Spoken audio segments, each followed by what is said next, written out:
Bismillahirrahmanirrahim. Aduh. Oke. Sik. Kok aku jadi serak nih. Bismillahirrahmanirrahim. Assalamualaikum warahmatullahi wabarakatuh. Waalaikumsalam warahmatullahi wabarakatuh. Alhamdulillahirabbil alamin. Wassalatu wassalamu ala asrofil anbiya'i wal mursalin sayyidina Muhammadin wa ala alihi wa ashabihi ajma'in amma ba'du. Rabbi shrah li sadri wa yassir li amri wahlul 'uqdatam min lisani yafqahu qawli. Teman-teman yang dimuliakan Allah, marilah kita panjatkan puji syukur kehadirat Allah Subhanahu wa taala yang telah begitu banyak memberikan nikmat kepada kita selaku hambanya. Salawat dan salam juga kita sampaikan kepada Nabi Muhammad SAW yang dengan perjuangan dan kesabarannya menyebarkan ajaran tauhid hingga sampai kepada kita pada hari ini. Alhamdulillah pada pengajian kali ini kita kembali bertemu dengan Ustadz Ihsan Ansori untuk mendapatkan ilmu dan beliau sudah hadir di sini. Assalamualaikum Ustadz. Nah, mudah-mudahan sehat, tidak ada ini ya Ustadz. Suaranya jelas ya Ustadz, kok saya kayaknya dengarnya agak jauh gitu. Kalau saya kecil ya? Ya. Mana? Iya. Agak kurang jernih gitu ya? Benar ya? Kurang jelas. Kurang jelas. Ini agak jelas. Tadi lebih jelas tadi.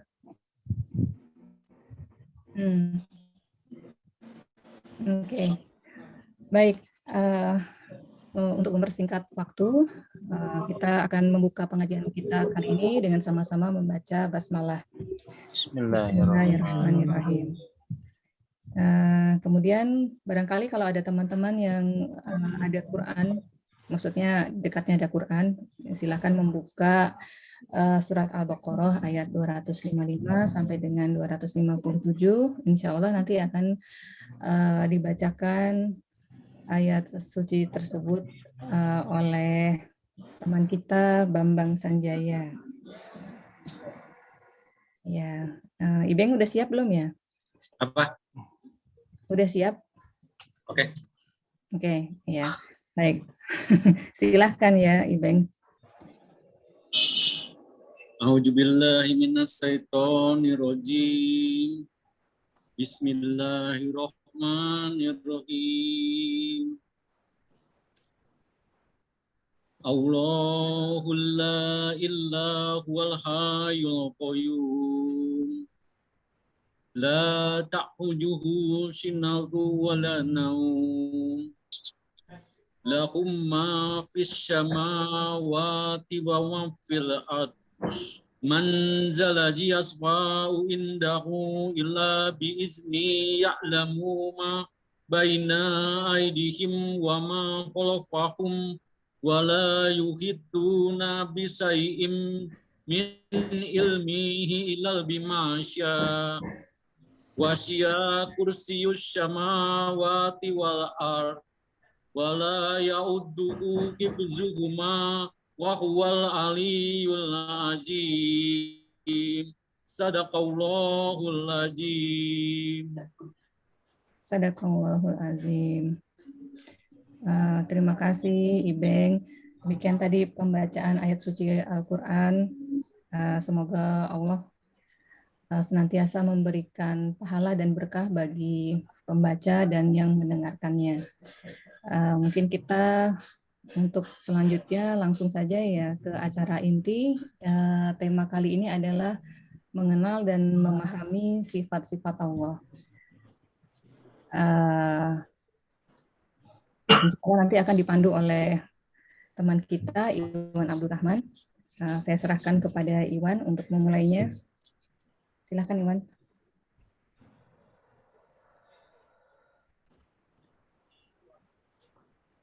Suaranya apa Iwan? Itu masih dianggut. Maaf Iwan, kayaknya masih di mute deh. Maaf. Bismillahirrahmanirrahim. Assalamualaikum warahmatullahi wabarakatuh. Assalamualaikum warahmatullahi wabarakatuh. Innalhamdulillah nahmaduhu wa nasta'inuhu wa nastaghfiruh wa na'udzubillahi min syururi anfusina wa min sayyiati a'malina may yahdihillahu fala mudhillalah wa may yudlil fala hadiyalah. Asyhadu an la ilaha illallah wahdahu la syarikalah wa asyhadu anna Muhammadan abduhu wa rasuluh la nabiyya ba'dah. Allahumma shalli wa sallim wa barik ala sayyidina Muhammad wa ala ali sayyidina Muhammad. Amma ba'du. Terima kasih pada rekan-rekan sekalian yang berkenan hadir memenuhi undangan untuk dalam rangka silaturahim, dan yang kedua menggugurkan kewajiban kita menuntut ilmu agama. Dan kita ucapkan juga terima kasih pada narasumber kita Bapak Ustadz Isnan Ansori yang bersedia yang nanti akan memberikan materinya terkait dengan tema yang kita ajukan, yaitu mengenal dan memahami sifat-sifat Allah. Mungkin saya coba sampaikan sedikit pengantar. Jadi kita coba ubah materi pengajian ini dengan mengangkat tema-tema yang saat ini sedang sedang viral mungkin ya di sosmed. Dan ini kita coba jadikan bahan supaya ini bisa menjadi ilmu lah buat kita menambah wawasan. Jadi kenapa materi ini tema ini kita ambil, ya kita biasalah gitu ya, kalau di bulan Desember ini lalu ada perdebatan lah gitu ya, perdebatan mengenai ucapan selamat Natal, dan juga kemarin tuh ada statement dari salah satu pejabat kita ya yang jadi viral, dan ini juga saya pikir penting juga nih buat kita bahas gitu ya. Nah, jadi ada satu statement bahwa Tuhan kita bukan orang Arab gitu kan. Nah, ini kok bisa ya nih statement ini jadi kok bisa ada sebagian ulama yang mengatakan ini bisa jadi pembatal keislaman kita nih. Nah, mungkin kita mohon nanti narasumber kita Ustadz Isnan Ansori untuk bisa memaparkan secara komprehensif, tapi dengan waktu yang terbatas nih Ustadz. Karena mungkin insyaallah sampai jam 11 lewat ya, 11.10 atau 11 lewat 20 ya. Setelah itu nanti mungkin kita akan tanya jawab. Mungkin itu pengantar dari saya. Pada Ustadz Isnan Ansori, kami silakan. Tafadhol Ustadz. Terima kasih Pak Iwan dan Bu Aresta tadi ya. Sebelumnya saya izin langsung share screen ya. Ya, silakan.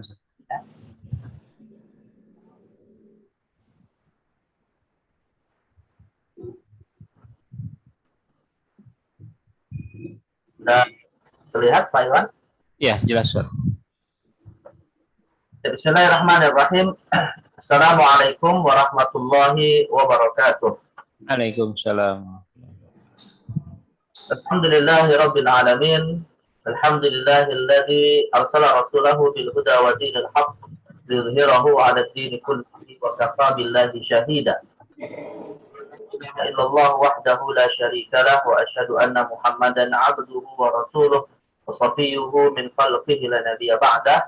Allahumma shalli wa sallim wa barik ala sayyidina Muhammadin wa ala alihi wa sahbihi wa man sara ala nahjihi ila yaumiddin, amma ba'd. Rabbish li sadri wa yassir li amri wa hlul 'uqdatam min lisani yafqahu qawli. Allahumma 'allimna ma yanfa'una wa anfa'na bima 'allamtana warzuqna ilman yanfa'una ya rabbal alamin. Amin.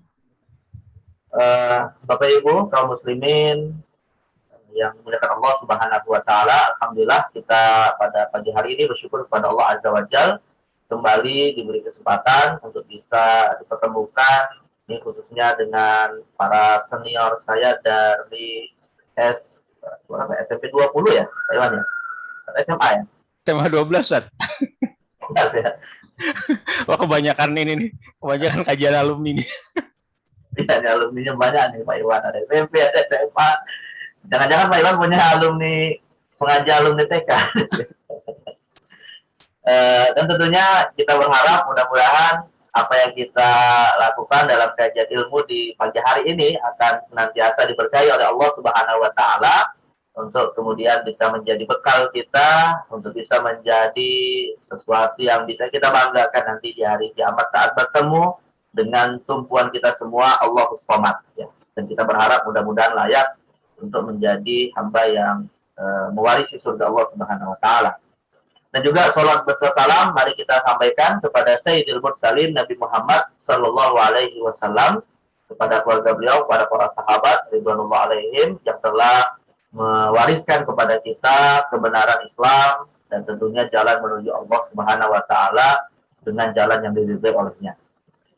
Baik jemaah sekalian yang dimuliakan Allah Subhanahu wa taala, ini sebagaimana yang tadi telah disampaikan dan diberikan pengantar oleh Pak Iwan, kita insyaallah akan membahas ya salah satu persoalan di dalam ilmu akidah yang malah ini merupakan persoalan paling penting sebenarnya di dalam ilmu akidah, yaitu terkait dengan tauhidullah ya, terkait dengan kita ma'rifatullah, mengenal Allah Subhanahu wa taala melalui nama-nama dan sifat-sifat yang Allah informasikan dalam risalah Nabi Muhammad sallallahu alaihi wasallam.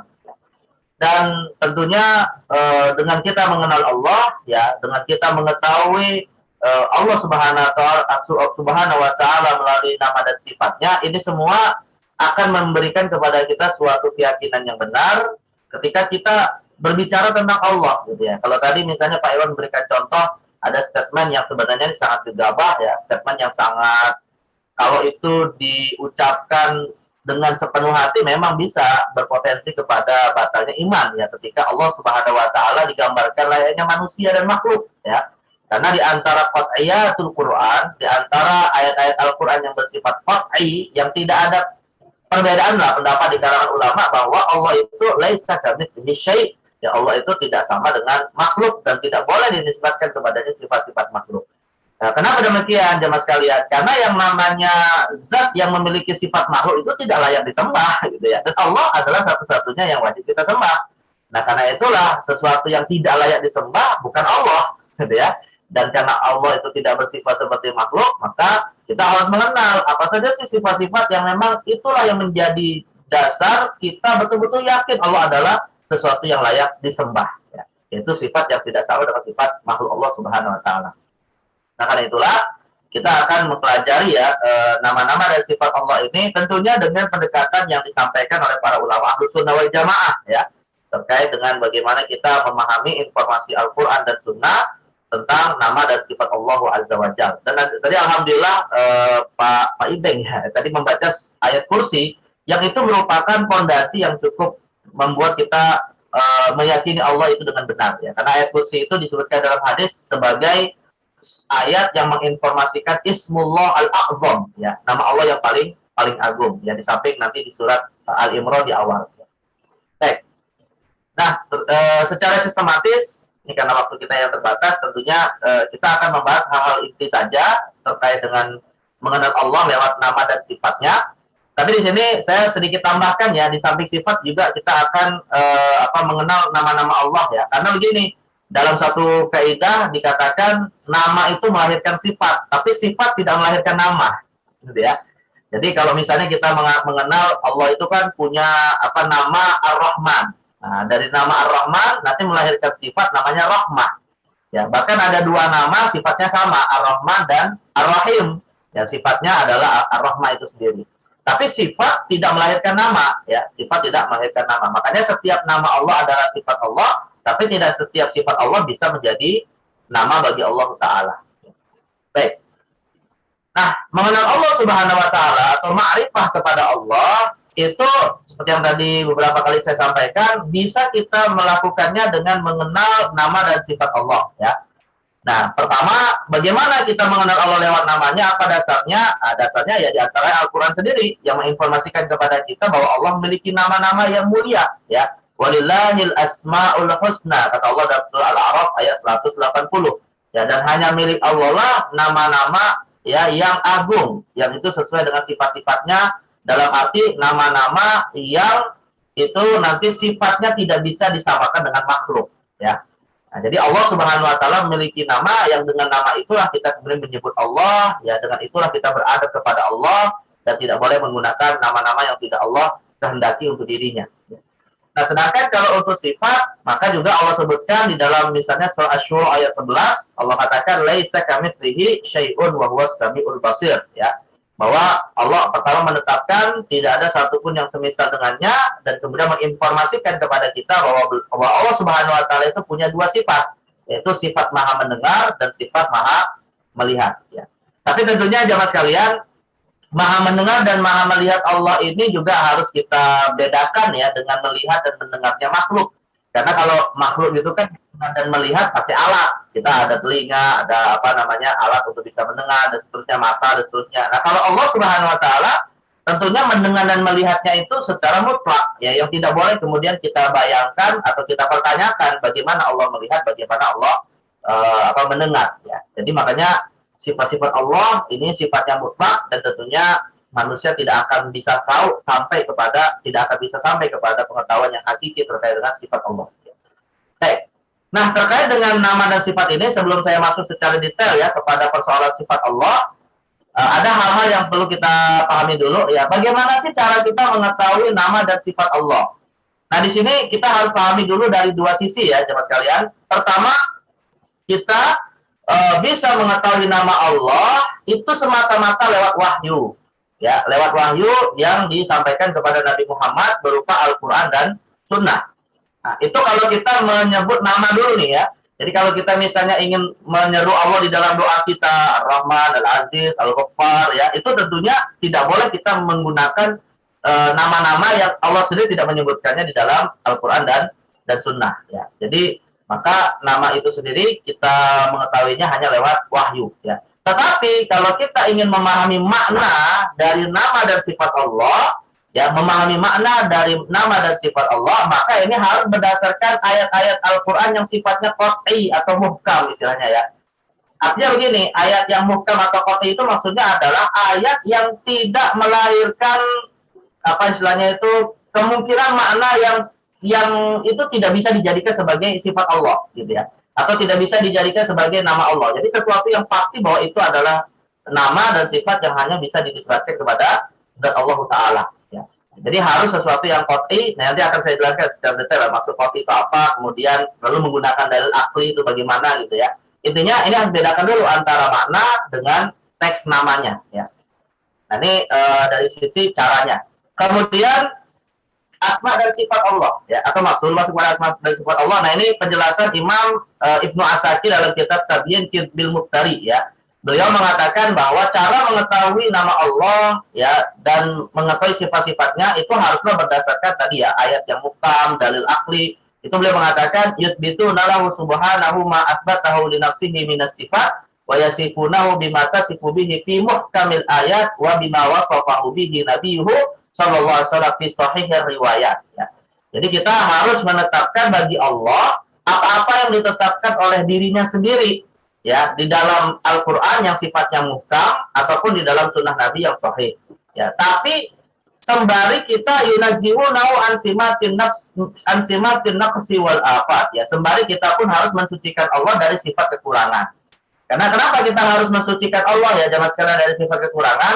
Karena di dalam Al-Quran itu ya ada ada beberapa sifat yang itu dinisbatkan kepada Allah, tapi kok maknanya itu menunjukkan kekurangan Allah. Nah, itulah yang kemudian harus kita pahami berdasarkan ayat muhkam gitu. Nah, nanti akan saya kasih contoh terkait dengan surat surat atau ayat kursi yang tadi dibacakan. Ya. Baik. Kemudian asma dan sifat Allah ya.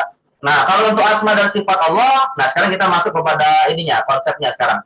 Nah, kalau asma dan sifat Allah, sebenarnya memang di dalam suatu hadis kan disebutkan kalau nama Allah itu jumlahnya ada 99 ya. Dan ini disebutkan dalam hadis Nabi riwayat Imam Bukhari dan Muslim, kata Nabi SAW, innalillahi tis'atan wa tis'ina isman mi'atan illa wahidah.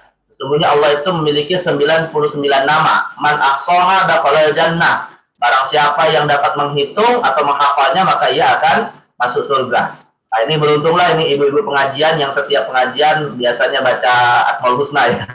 Itu sudah dapat jaminan surga dari Rasulullah SAW gitu ya. Tapi yang menjadi pertanyaan begini, sebenarnya apakah nama Allah itu cuma 99 gitu ya. Nah, itu yang nanti akan dijelaskan oleh Imam Nawawi bahwa ini bukan dalam rangka untuk membatasi, tapi untuk memberikan kemudahan bagi kita untuk mengenal Allah lewat namanya. Namun hakikatnya nama Allah itu tidak terbatas jumlahnya. Nah, sedangkan kalau untuk sifat Allah, ya jamaah sekalian, sifat Allah itu nanti dibedakan oleh para ulama Ahlus Sunnah menjadi 3 ya. Ada sifat dzatiyah, ada sifat af'al, ada sifat khabariyah. Nah, inilah yang nanti akan menjadi poin kita nih Bapak sekalian. Ya, saya akan menjelaskan lebih detail apa sih yang dimaksud dengan sifat dzat, apa yang dimaksud sifat af'al dan sifat khabariyah ya. Dan cara bagaimana kita meyakini Allah dan mengenal Allah lewat sifat-sifat yang dibagi menjadi 3 ini ya. Yang mana ketiga sifat ini para ulama Ahlussunnah mengatakan harus didasarkan kepada nas yang qat'i dan juga dikuatkan dengan dalil akal ya. Nah, ini dalil akal itu maksudnya apa? Dalil akal itu artinya akal seakan sampai kepada kesimpulan bahwa kalau ada sifat-sifat yang itu merupakan bagian dari sifat makhluk, maka tidak boleh itu disandarkan kepada Allah ya. Misalnya begini nih. Misalnya kalau dasarnya dari ayat yang tadi berulang kali kita baca, Allah mengatakan laisa kamitslihi syai'un, bahwa Allah tidak semisal dengan siapapun ya, atau dengan apapun dari makhluknya. Nah, tetapi seperti yang tadi sempat saya katakan, di dalam Al-Qur'an itu terdapat ya beberapa sifat yang mirip sifatnya itu dengan makhluk gitu ya. Nah, ini bagaimana kita memahaminya? Maka Imam Abu Ja'far At-Tahawi dalam matan akidah Tahawiyahnya sudah membatasi ya, jangan sampai kita menyandarkan kepada Allah sifat-sifat makhluk. Dia mengatakan, ta'ala anil hududi wal ghayat wal arkan wal a'dha wal adawat la tahwihil jihatis sid kasairil mubtada'at. Kata beliau, Allah itu maha tinggi ya, dirinya itu Allah sangat maha tinggi dalam arti tinggi bukan secara fisik ya, tinggi secara maknawi, yang mana Allah terbebas ya dari batas-batas ya, minal hudud. Allah tidak bisa dibatasi di timur atau di barat, di utara atau di selatan ya, bahkan di atas atau di bawah ya. Begitu juga wal ghayat ya, arah atas, bawah, samping, kiri, kanan. Allah tidak bisa dibatasi dengan cara begitu. Wal arkan ya, tidak bisa dibatasi dengan anggota tubuh. Allah punya tangan, punya wajah, punya kaki ya. Nah, makanya di sini nanti akan kita persoalkan nih jamaah sekalian. Dalam Al-Qur'an kan disebutkan ada tangan Allah, ada wajah Allah. Nah, itu maknanya apa sebenarnya gitu ya. Padahal Imam At-Tahawi mengatakan tidak boleh Allah kemudian dibatasi dengan anggota tubuh. Kenapa? Sebab anggota tubuh itu sifat makhluk ya, dan itu tidak boleh disandarkan kepada Allah Ta'ala. Wal adawat, begitu juga Allah tidak bisa disandarkan kepadanya organ seperti saraf dan urat ya. Misalnya Allah maha mendengar ya, maha mendengarnya Allah itu bukan menggunakan organ pendengaran, bukan gitu ya. Karena mendengarnya Allah itu bersifat mutlak. Tujuannya apa? Untuk tidak menyamakan Allah dengan makhluk. Bahkan la tahwihil jihatis sid, bahkan Allah tidak dikelilingi atau tidak ditunjuk dengan 6 penjuru mata angin ya, atas, bawah, kiri, kanan, belakang, depan. Nah, itu Allah Subhanahu wa taala terbebas dari itu semua. Karena kenapa? Sebab ini adalah sifat makhluk, kasairil mubtada'at. Karena ini semua adalah sifat makhluk yang tidak boleh disandarkan kepada Allah Ta'ala. Nah, ini namanya dalil akli namanya ya. Nah, ini dalil akli yang disampaikan oleh Imam Abu Ja'far At-Tahawi rahimahullahu ta'ala.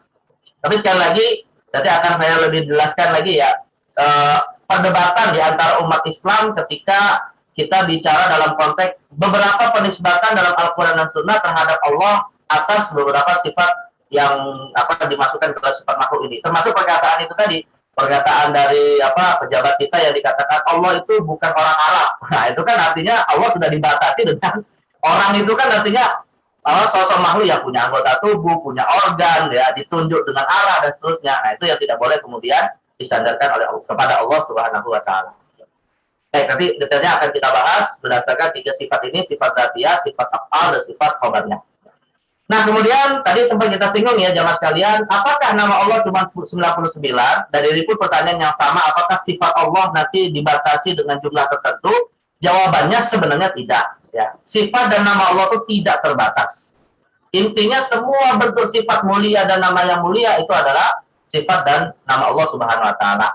Tetapi Allah dengan rahman-Nya ya hanya memberikan kepada kita kewajiban untuk mengetahui sebagiannya saja gitu ya.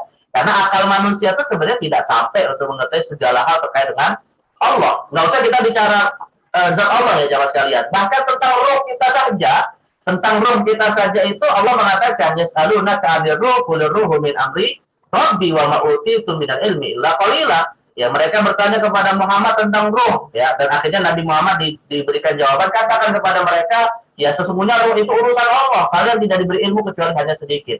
Nah, kalau roh saja gitu ya, yang makhluk dan bagian dari kita itu ilmunya sangat sedikit, ya apalagi tentang hakikat zat Allah Subhanahu wa taala. Ya. Karena itulah Imam An-Nawawi dalam kitab Syarah Sahih Muslim mengatakan, para ulama telah bersepakat ya bahwa hadis yang tadi kita baca bahwa Allah punya 99 nama, laisa fihi hasrun li asma'ihi subhanahu.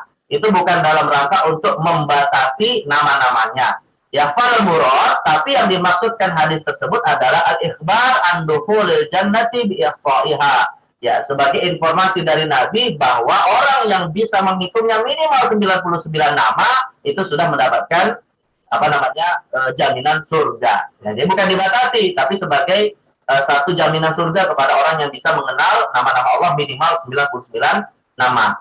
Nah, apa dalilnya bahwa Allah itu namanya tidak terbatasi? Nah, dalilnya adalah ada dalam hadis yang lain, Rasulullah SAW yang mengajarkan kepada kita satu doa ya.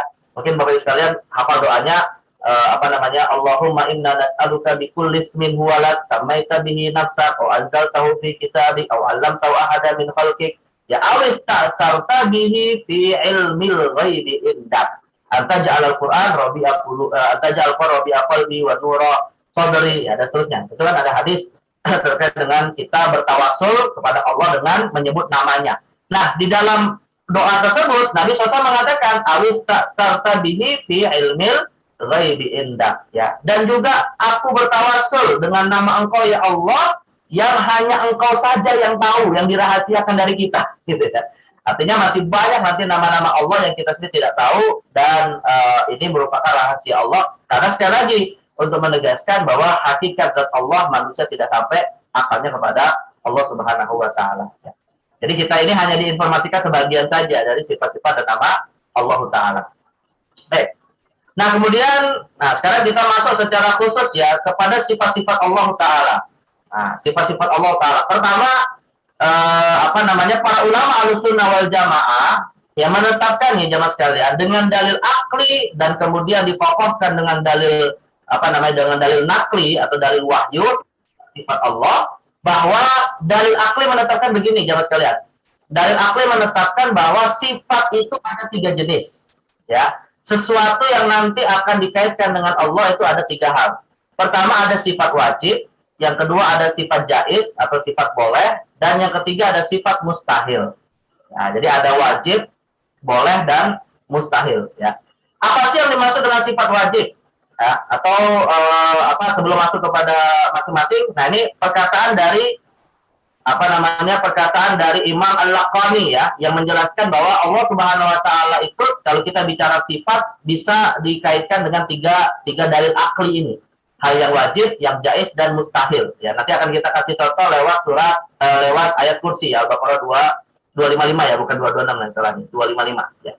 Nah, kata Imam Al-Laqani, fakullu man kullifa syar'an wajaba. Setiap mukallaf itu wajib mengetahui ya, wajaba alaihi an ya'rifa ma qad wajaba lillahi wal jaiza wal mumtani'ah. Wajib mengetahui apa-apa dari sifat Allah yang wajib bagi Allah, begitu pula sifat yang jaiz dan sifat yang mustahil. Jadi sifat Allah itu ada 3, dan Allah sendiri menyebutkan di dalam Al-Qur'an ya 3 jenis sifat ini. Ada sifat wajib bagi Allah, sifat yang jaiz, dan sifat yang mustahil. Nah, misalnya nih ya, surat Al-Baqarah 255. Allahu la ilaha illa huwal hayyul qayyum la ta'khudhuhu sinatun wa la nawm lahu ma fis samawati wa ma fil ardh man dzal ladzi yashfa'u indahu illa bi'idznih.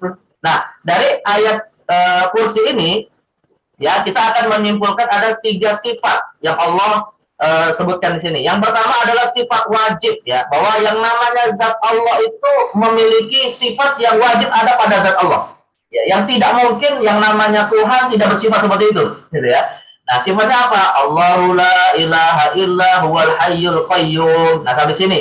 Jadi sebenarnya jamaah sekalian di sini ada 3 sifat ini ya, ada 3 sifat. Sifat yang pertama adalah la ilaha illahu. Nanti akan kita sebut dengan wahdaniyah, bahwa Allah itu Maha Esa. Ya, jadi bukan Tuhan kalau tidak esa.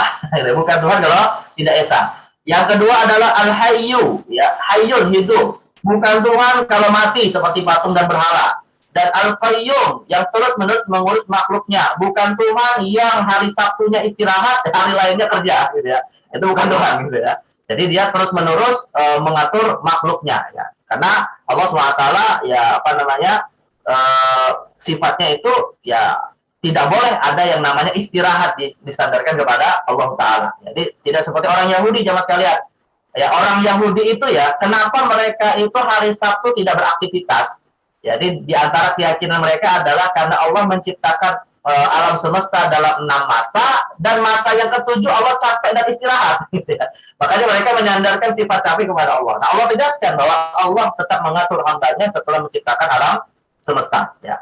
Nah, sampai sini ya, la ilaha illa huwal hayyul qayyum itu namanya sifat wajib. Ya. Tetapi di sisi yang lain Allah pun menafikan sifat yang mustahil disandarkan kepadanya. La ta'khudhuhu sinatu wala naum. Ya, Allah itu juga tidak boleh disifati dengan sifat tidur atau lupa. Sinah itu lupa, naum itu tidur. Berarti di sini ada yang namanya sifat mustahil. Nah, mustahil Allah disifati dengan sifat tidur dan lupa, gitu ya. Tapi di sisi yang lain ada sifat jaiz. Sifat jaiz itu artinya Allah boleh untuk bersifat dengan sifat itu ataupun tidak, gitu ya. Artinya boleh melakukannya. Boleh melakukannya, boleh juga tidak melakukan. Nah, misalnya apa di sini? Memberi syafaat. Ya, mandar ladzi yashfa'u indahu illa bi'idznih. Dan tidaklah memberikan syafaat di sisi Allah kecuali berdasarkan izinnya. Artinya begini jamaah sekalian. Nah, coba kita diskusi sedikit nih, Pak. Yang namanya syafaat itu wajib nggak sih Allah berikan kepada hamba-hambanya? Wajib nggak Allah memberikan syafaat kepada hamba? Enggak. Nggak wajib, gitu ya. Tapi Allah itu memberikan syafaat kepada kita atas dasar rahmat dan kemurahan Allah, bukan karena Allah wajib, gitu ya. Tapi kalau dikatakan begini, wajib nggak sih Allah itu punya sifat hidup? Ya wajib, gitu ya. Nggak boleh disifati dengan tidak hidup, gitu ya. Nah, itu jadi itu bedanya antara sifat wajib dengan sifat jaiz, ya, sifat boleh. Nanti detail akan kita jelaskan contoh-contoh lain nih jamaah sekalian. Ini saya hanya kasih contoh dulu ya, perkataan ulama dan ayat Al-Qur'an yang memberikan dasar bahwa sifat itu ada 3 jenis ini. Nah, caranya bagaimana kita menetapkan ketiga sifat ini bagi Allah? Pertama, kalau untuk sifat wajib, inilah yang disebut sifat zat, yaitu sifat yang memang disadarkan sebagai zat Allah, gitu ya, yang harus ada pada zat yang layak untuk disembah, ya. Nah, contohnya misalnya tadi, atau contoh yang lain ya, sifat qadim dan sifat baqa. Ya, bahwa Allah itu bermula secara mutlak, ya, dan Allah itu kekal tiada berakhir secara mutlak. Itu sifat yang harus ada pada zat yang layak untuk disembah. Ya, karena untuk selain Allah, maka dia permulaan dan akhirnya itu sifatnya nisbi, sifatnya relatif. Ya, manusia, alam semesta, ini keberadaannya itu sifatnya tidak mutlak, ya. Allah sifatnya mutlak keberadaan dan kekekalannya. Nah, dasarnya Al-Quran misalnya Al-Hadi ayat 3, huwal awwalu wal akhir. Allah lah yang awal dan Allah lah yang akhir. Ini namanya sifat zat, ya. Sifat zat. Kemudian sifat af'al. Nah, kalau sifat jaiz, ya, sifat yang dikatakan boleh itu adalah sifat af'al. Sifat af'al itu artinya sifat yang terkait dengan perbuatan Allah. Misalnya ya, Allah itu boleh bersifat menghidupkan sekaligus mematikan, gitu ya. Menghidupkan dan sekaligus mematikan, itu namanya sifat af'al. Ya, jadi artinya gini jamaah sekalian, sifat af'al itu adalah sifat yang boleh sepasang, gitu ya. Jadi boleh melakukan ini, boleh melakukan lawannya, gitu. Itu namanya sifat af'al. Nah, misalnya Allah mengatakan innallaha lahu mulkus samawati wal ardi yuhyi wa yumiit. Ya, bahwa Allah lah yang memiliki langit dan bumi dan Allah lah yang menghidupkan dan mematikan. Jadi sifat af'al itu artinya sifat yang boleh sepasang, gitu ya. Tapi kalau misalnya sifatnya nggak boleh, sifat itu ya hakikatnya Allah harus bersifat seperti itu dan tidak boleh bersifat dengan lawannya. Nah, sedangkan kalau sifat mustahil, nah ini yang di sini yang menjadi persoalan ya, sifat mustahil di sini, yaitu khususnya ketika kita mendapati adanya sifat khobariyah di dalam Al-Quran dan Sunnah, yaitu sifat yang mengabarkan ya terkait dengan wajah, tangan, dan sifat-sifat makhluk ya, nuzul ke langit, istawa misalnya, ataupun sifat-sifat yang ada kaitannya dengan makhluk, tapi maknanya secara lahiriah itu sifat makhluk dan memiliki kesamaan dengan sifat makhluk. Nah, ini bagaimana nih cara kita memahami sifat khobariyah ini? Karena nanti ada hal yang mustahil kita sandarkan kepada Allah. Contohnya misalnya ya, contohnya lupa. Tadi kan kita katakan ya jamaah sekalian, Allah Subhanahu wa taala menafikan sifat lupa ya. Allah menafikan sifat lupa. La ta'khudhuhu sinatu wala naum. Ya, Allah tidak lupa, tidak tidur. Tapi yang jadi masalah begini, di dalam ayat yang lain Allah Subhanahu wa taala itu menyebutkan rupanya dinisbatkan kepadanya sifat nisyan juga, sifat lupa. Ya, di sini Allah mengatakan dalam surat Taubah ayat 7, Nasullaha fanasiyahum innal munafiqina humul fasiqun. Mereka telah lupa kepada Allah, maka Allah melupakan mereka. Nah, ini masalah nih. Ini maksudnya apa kalau Allah lupa kepada orang munafik gitu ya? Sesungguhnya orang munafik adalah orang fasik. Nah, maka sifat lupa yang seperti ini yang dinisbatkan kepada Allah, kita harus yakini, harus kita kasih makna, bukanlah lupa dalam arti ingatan yang lemah. Karena Allah sudah menafikan sifat lupa di dalam ayat yang lain. Tapi apa makna dari sifat lupa di sini? Maksudnya adalah Allah dengan memberikan mereka rahmatnya. Jadi bukan Allah lupa dalam arti lupa ingatan. Allah nggak ingat lagi orang munafik di dunia, nggak bukan gitu ya. Tapi maksudnya Allah tidak mau memberikan rahmat kepada orang-orang munafik. Nah, ini seperti yang dijelaskan oleh Imam At-Tabari dalam tafsirnya, qauluhu nasullaha fanasiyahu fa inna ma'nahu tarakullahu an yuti'ahu wa yattabi'u amrahu fa tarakahumullahu min taufiqihi wa hidayatihi wa rahmatihi. Jadi makna dari Allah mereka lupa kepada Allah dan Allah melupakan mereka, itu maksudnya adalah mereka orang-orang munafik itu tidak mau mentaati Allah dan tidak mau melaksanakan perintahnya, itu makna lupanya orang munafik. Dan Allah lupa kepada mereka, maksudnya adalah Allah meninggalkan mereka dari taufiknya, hidayahnya, dan rahmatnya. Jadi bukan lupa dalam arti Allah tidak ingat apa yang terjadi di dunia, gitu ya.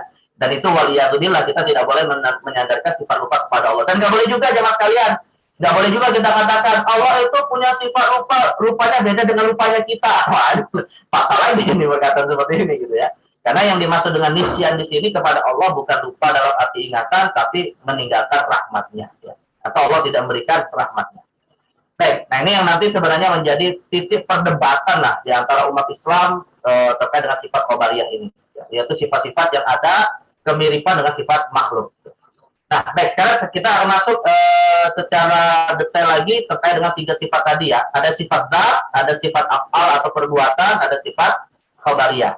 Nah, ini sebelum saya rincikan jamaah sekalian, saya akan beri penjelasan lagi tambahan ya atas 3 sifat ini. Sifat zat itu apa ya? Jadi sifat zat itu adalah sifat yang wajib ada pada zat yang layak disembah. Itu namanya sifat zat ya. Nah, sedangkan kalau sifat af'al, maka ini sifat jaiz, sifat yang boleh ya Allah disifati dengan sifat tersebut dan lawannya. Yang ini sebenarnya terkait dengan sifat wajib Allah yaitu qudrat. Allah Maha berkuasa ya. Nanti tadi di antaranya kita contohkan menghidupkan dan mematikan ya. Kemudian juga tidak boleh ditanyakan bagaimana caranya. Misalnya Allah menghidupkan dan mematikan, kita nggak boleh tanya bagaimana sih Allah mematikan dan menghidupkan makhluk misalnya ya, itu nggak boleh ditanya karena ini sifat qudrat Allah yang akal kita tidak masuk. Dan yang ketiga, tidak boleh kita dasarkan bahwa sifat akal Allah ini membutuhkan makhluk dan wasilah ya, membutuhkan makhluk dan wasilah. Misalnya Allah SWT mematikan, tidak boleh kita katakan mematikannya apa alat untuk mematikan. Nah, itu tidak boleh kita tanyakan seperti itu. Jadi mutlak lah Allah Maha berkuasa untuk kemudian melakukan perbuatan yang Allah kehendaki ya. Nah, sedangkan kalau untuk sifat khobariyah, nah ini yang menjadi titik perdebatan ya, sifat mutasyabihat yang harus dikembalikan maknanya kepada ayat muhkamat. Yaitu ayat muhkamatnya apa? Bahwa kita harus mensucikan Allah dari sifat makhluk, namanya tanzih ya. Misalnya seperti ayat yang tadi tempat kita singgung, nasullaha fanasiyahum ar-rahmanu 'ala al-istawa yadullah fawqa aydihim. Nah, itu sifat-sifat yang mirip seperti makhluk, maka kita harus sucikan Allah dari sifat makhluk. Dan metode memahaminya ya atas ayat mutasyabihat ini dengan 2 metode, namanya takwid dan takwil. Nah, nanti saya lebih detail lagi penjelasan apa yang dimaksud dengan takwid dan takwil ini. Nah, namun sekarang kita masuk dulu nih jamaah sekalian, detail ya, contoh-contoh sifat-sifat dzatiyah, af'al dan khobariyah. Nah, kalau sifat dzatiyah atau sifat wajib, nah maka dalam hal ini Ahlus Sunnah wal Jamaah ya menetapkan minimal ya, bukan maksimal ya, minimal Allah Subhanahu wa taala memberikan kemampuan akal kita untuk mengenal Allah lewat paling tidak minimal 20 sifat wajibnya ya. Nah, misalnya 20 sifat wajib ini sekaligus nanti kita sandarkan kepada sifat mustahil. Allah itu wujud, Allah itu ada, maka mustahil Allah itu adam, tidak ada ya. Kemudian Allah itu qidam. Qidam itu artinya Allah tidak bermula ya. Artinya dalam arti Allah itu permulaannya tidak ada yang sebelumnya gitu ya. Maka tidak boleh Allah disifati dengan hudud. Hudud itu sesuatu yang diadakan. Seperti kita manusia sesuatu yang diadakan. Kemudian Allah itu sifatnya baqa, kekal abadi ya. Nah, maka tidak boleh Allah disifati dengan sifat fana lawannya. Ya.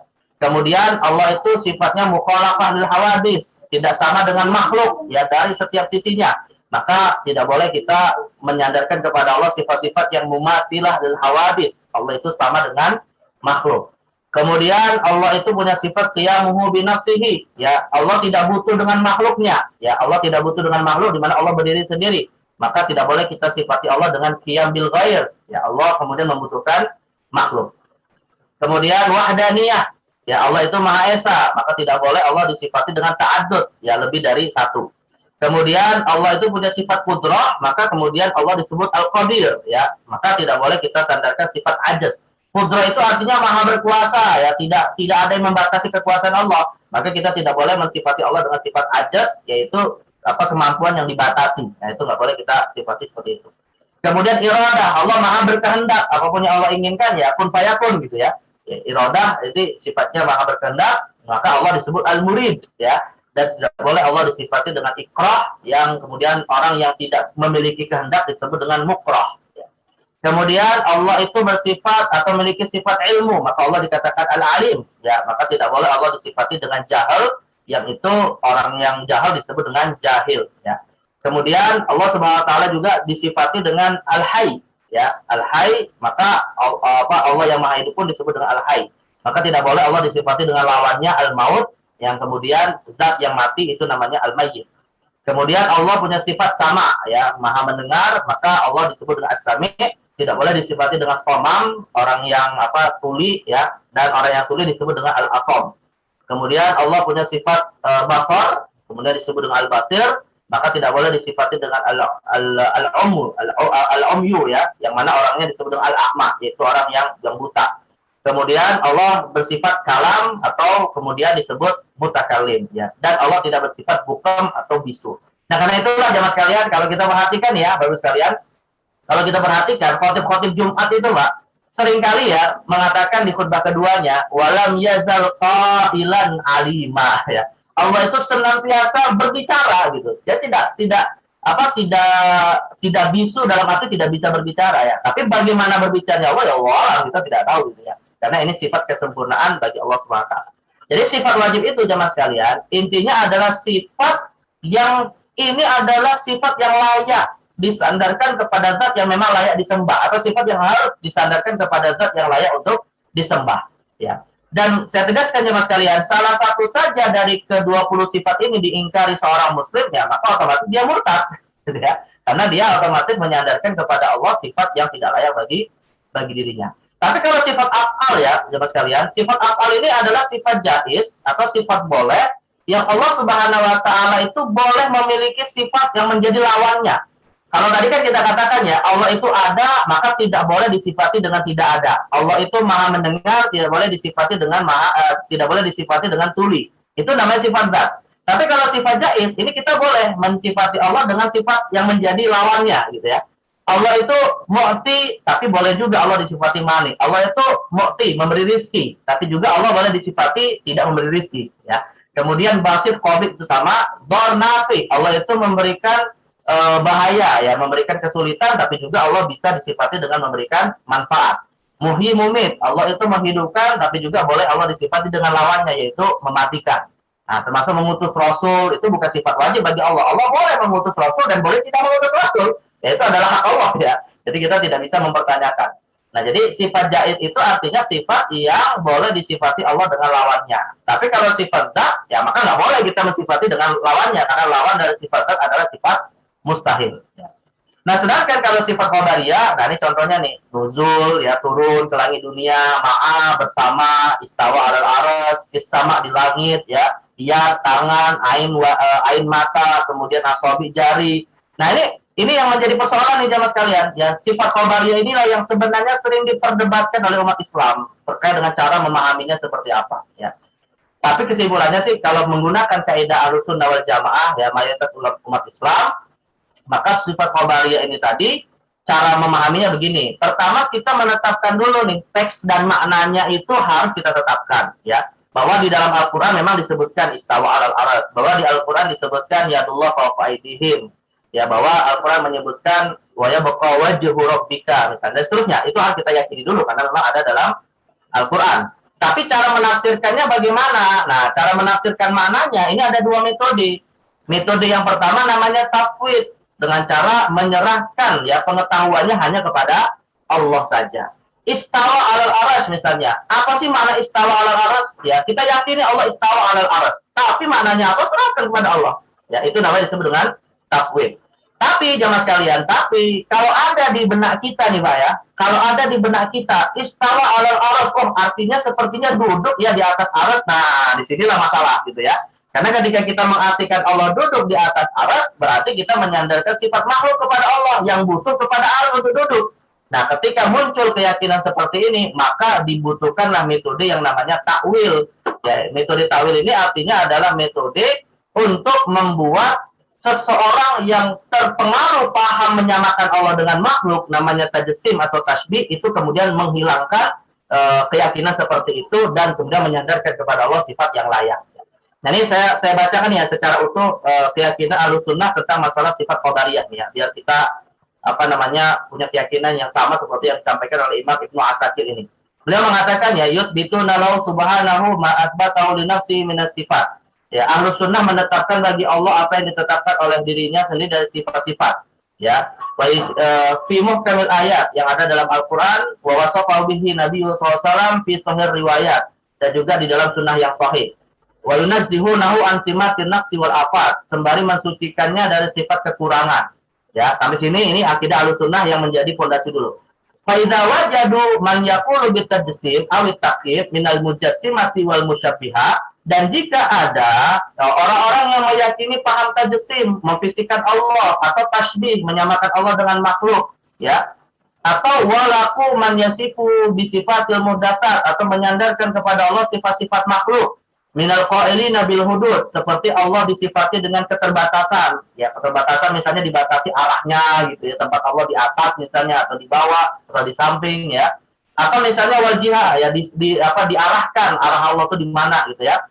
Maka para ulama Ahlussunnah kemudian fahina idzin yaslukuna thariqat ta'wil. Maka Ahlussunnah menggunakan jalan takwil sembari yuthbituna tanziyahu bi awdahid dalil wa yubalaghuna fi itsbatit taqdis lahu wa tanzih.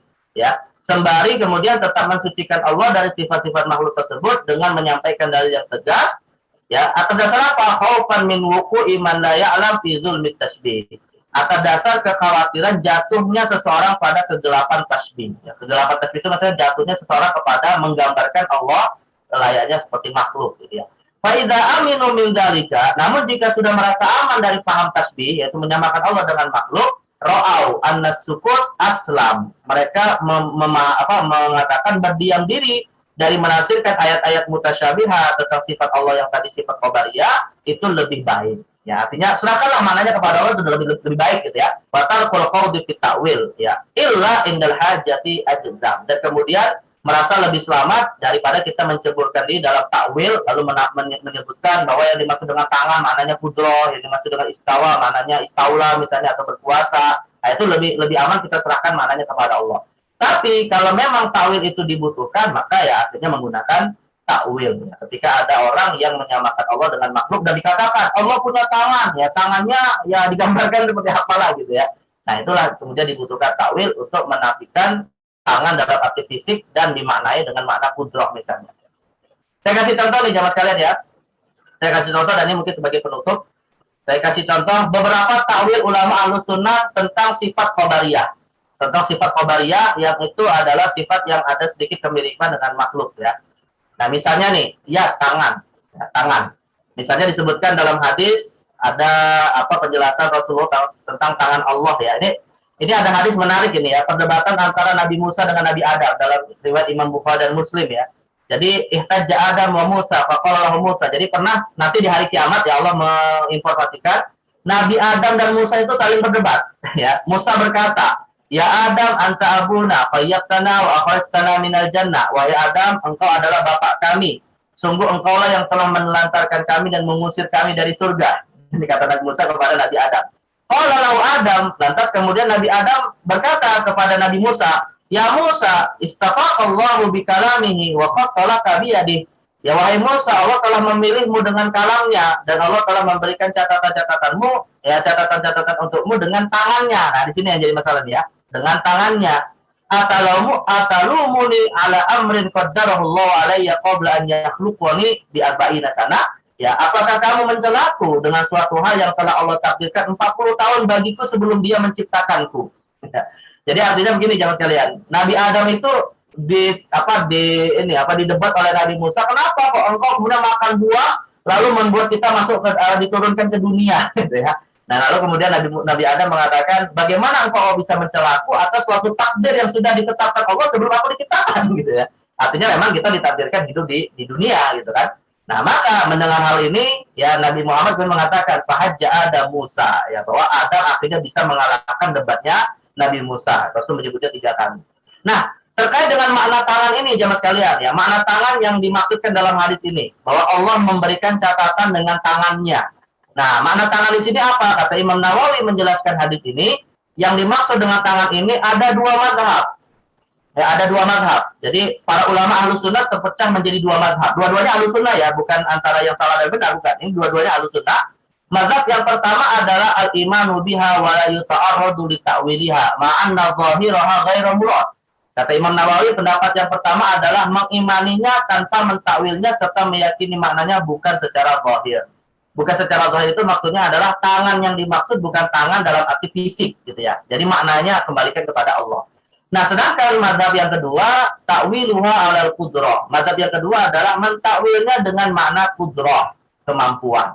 Jadi yang dimaksud dengan tangan di sini adalah kemampuan Allah untuk memberikan kepada Nabi Musa catatan-catatan untuk menjadi risalahnya ya.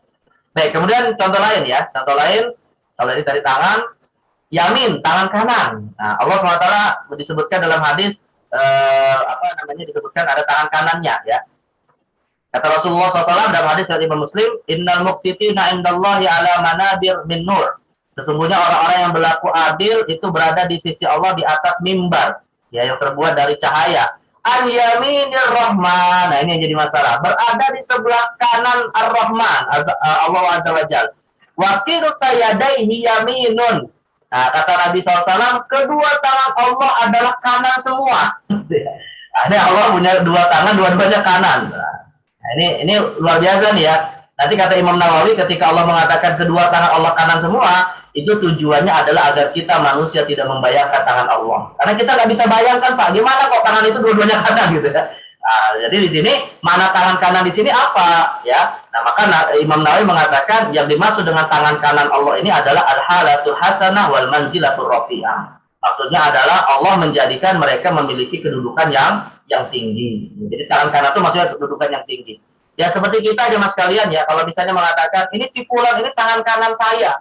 Nah, apakah maksudnya tangan kita kemudian kita letakkan dia di kanan kita terus? Kan enggak gitu kan. Maksudnya adalah Allah SWT menjadikan penguasa yang adil itu seperti tangan kanan Allah dalam arti ditempatkan pada tempat yang mulia. Nah, ini namanya takwil namanya. Baik, kemudian contoh lain ya. Wajah. Nah, wajah itu maknanya apa? Kullu syai'in halikun illa wajah. Dalam soal Qasas Allah mengatakan tiap-tiap sesuatu pasti binasa kecuali wajah Allah. Nah, yang dimaksud wajah Allah itu apa? Nah, kalau misalnya begini Pak, kita secara logika akal sederhana saja, jika semuanya binasa kecuali wajah Allah dan kita katakan Allah punya fisik, berarti bagaimana dengan tangan Allah, bagaimana dengan kaki Allah? Ini kan mustahil gitu kan, kalau wajah itu diartikan seperti wajah dalam arti makhluk. Nah, maka Imam Ibnu Katsir mengatakan, yang dimaksud dengan wajah Allah di sini adalah zat Allah itu sendiri. Ya, Allah menyebutkan zatnya dengan menggunakan istilah wajah. Ya. Kata Imam Ibnu Katsir, kullu syai'in halikun illa wajha ay illa iyyah. Ya, bahwa semuanya akan binasa kecuali wajah, maksudnya adalah Allah itu sendiri. Ya, dan kemudian beliau juga mengatakan illa zatahu, maksudnya adalah zat Allah itu sendiri. Jadi wajah itu bukan dalam arti organ tubuh Allah, bukan, tapi wajah itu maksudnya adalah zat Allah yang kita tidak tahu hakikatnya seperti apa. Baik, nah ini jadi wajah itu bukan bagian dari organ tubuh Allah ya. Jari-jari, contoh lainnya jari-jari. Nah, dalam hadis Nabi mengatakan inna quluba bani Adam kulluha baina isba'aini min asabi'ir rahman. Sesungguhnya hati manusia itu semuanya berada di antara dua jari dari sekian jari Allah. Kaqalbi wahid, ya. Seperti apa namanya, satu hati yang Allah bolak-balikan dengan jari-jarinya. Yusarrifu haitsu yasha. Ya Allah palingkan kepada apa saja yang dia kehendaki, hidayah ataupun kedolalah, kesesatan dan seterusnya. Lalu Nabi pernah membaca doa, Allahumma musarrifal qulub, sarrif qulubana ala ta'atik. Ya. Jadi kita mohon kepada Allah agar hati kita senantiasa dipalingkan kepada ketaatan kepada Allah Subhanahu wa taala. Nah, yang jadi masalah begini, apa sih yang dimaksud dengan jari-jari Allah gitu ya? Nah, sama seperti kata Imam Nawawi sebelumnya, beliau mengatakan ada dua pendapat. Pendapat yang pertama diserahkan maknanya kepada Allah, tidak usah kita tafsirkan. Tapi kalau ada yang membayangkan, ya kalau ada yang membayangkan Allah itu punya jari seperti jari kita makhluk misalnya, ataupun Allah dibayangkan memiliki anggota tubuh misalnya, maka kemudian bayangan ini harus ditakwil, dan Imam Nawawi memberikan takwil, maksud dari jari adalah tahta kudrati. Maksudnya adalah Allah, ya, dengan jari itu maksudnya mengatur manusia di bawah kudrohnya, kekuasaannya gitu. Jadi jari di sini tafsirnya kudroh gitu ya. Jari di sini tafsirnya adalah kudroh, bukan jari dalam arti anggota fisik. Baik, kemudian contoh lain, tangan kanan dan tangan kiri. Kalau tadi dua tangan kanan semua, ini tangan kanan ada tangan kiri. Nah, Nabi SAW bersabda nih, Yaqmillahu azza wa jalla samawat yawmal qiyamah thumma ya'khudhuhun nabiyadihil yumna. Pada hari kiamat kelak, Allah akan melipat langit dan menggenggamnya dengan tangan kanannya. Kemudian berkata, Anal maliku ainal jabbarun. Ya, aku adalah raja di raja. Mana orang-orang yang dulunya di dunia berbuat sewenang-wenang? Ainal mutakabbirun. Siapa mereka atau mana orang-orang yang dulunya menyombongkan diri? Lalu kemudian tumayat fil aradin bishimali. Lalu Allah menghancurkan, melipat bumi dan menggenggam dengan tangan kirinya. Lalu berkata, Aina anal malik, ainal jabbarun, ainal mutakabbirun. Ya, aku adalah raja. Mana orang-orang yang dulunya berbuat sewenang-wenang dan berbuat kesombongan. Nah, ketika menafsirkan kedua tangan ini ya, tangan kanan dan tangan kiri, Imam Nawawi berkata, itlaqul yadaini lillahi ta'ala wa muta'awwalun 'alal qudrah. Yang dimaksud dengan tangan kanan dan tangan kiri di sini maksudnya adalah sifat qudrah, ya, bukan tangan dalam arti fisik. Ya. Baik. Kemudian contoh lainnya nih, dua lagi kita sebutkan contohnya. Allah di langit. Apa sih yang dimaksud dengan Allah di langit? Ya, jemaah sekalian. Ini ada hadis riwayat Imam Muslim ya. Ada hadis riwayat Imam Muslim di mana ceritanya itu bahwa Rasulullah SAW pernah ya memerintahkan untuk membebaskan seorang budak, atau ada seorang sahabat ya yang bernama Muawiyah ibn al-Hakam Sulami meminta izin kepada Nabi, ya Rasulullah, afala utikuha, apakah aku boleh membebaskan budakku?